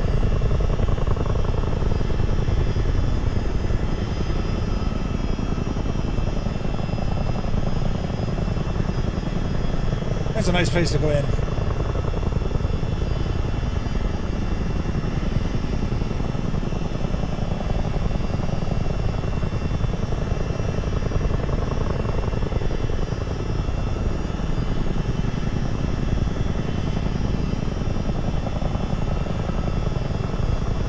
Easy. Easy.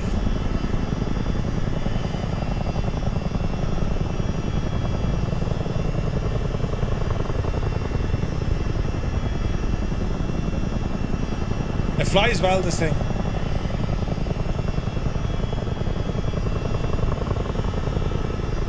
Easy. Jesus.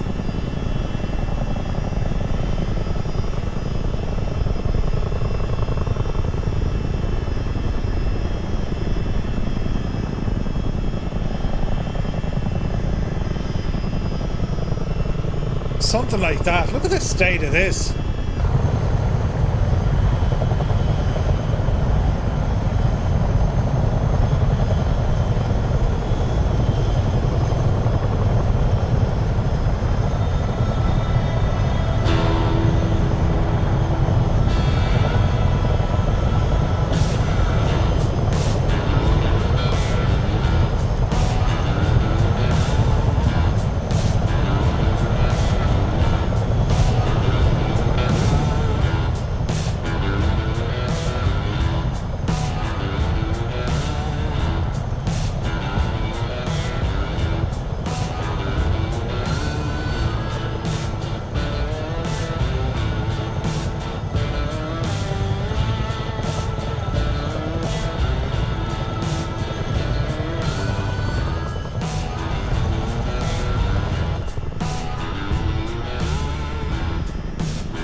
As about as much fun you can have with your clothes on, right?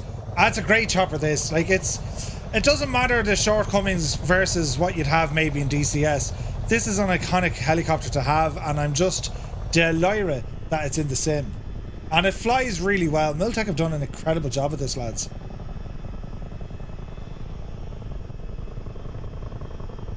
They really have, haven't they? Like, it's a big, heavy machine to fly, but it handles really, really well, doesn't it? I really believe this one is better state than the DCS one. At the moment, like, look at different ballpark, right? But, like, it's beautiful, this thing. It's just gorgeous. See if we can get creative here. Oh, look at the stage, right? Hang on. Oh, Jesus.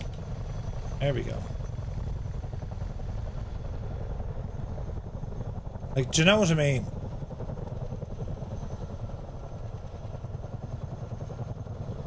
Isn't it just stunning?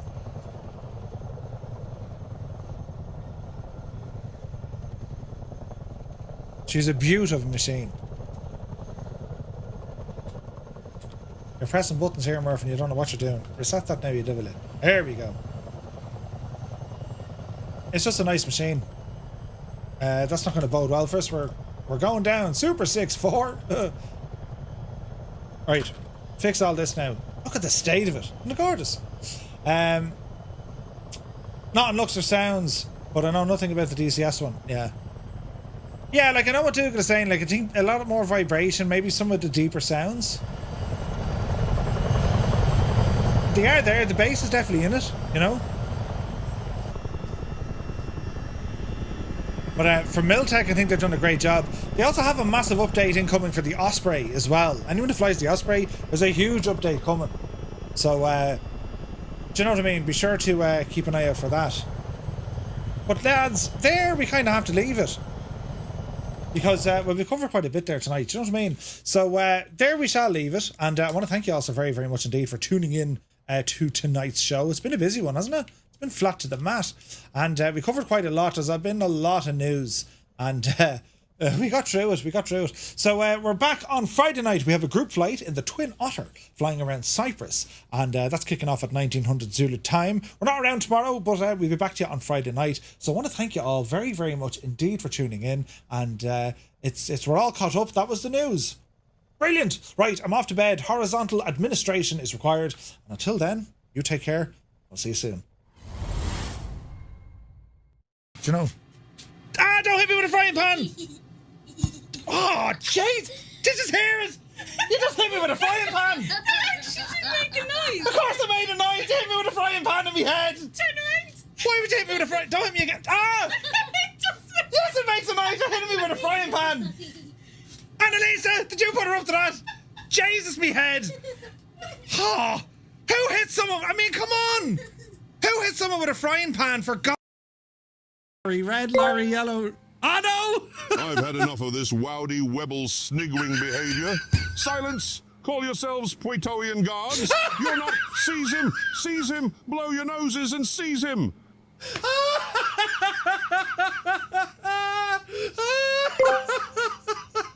What did Spartacus say when a lion scoffed his wife? Nothing, he was Gladiator.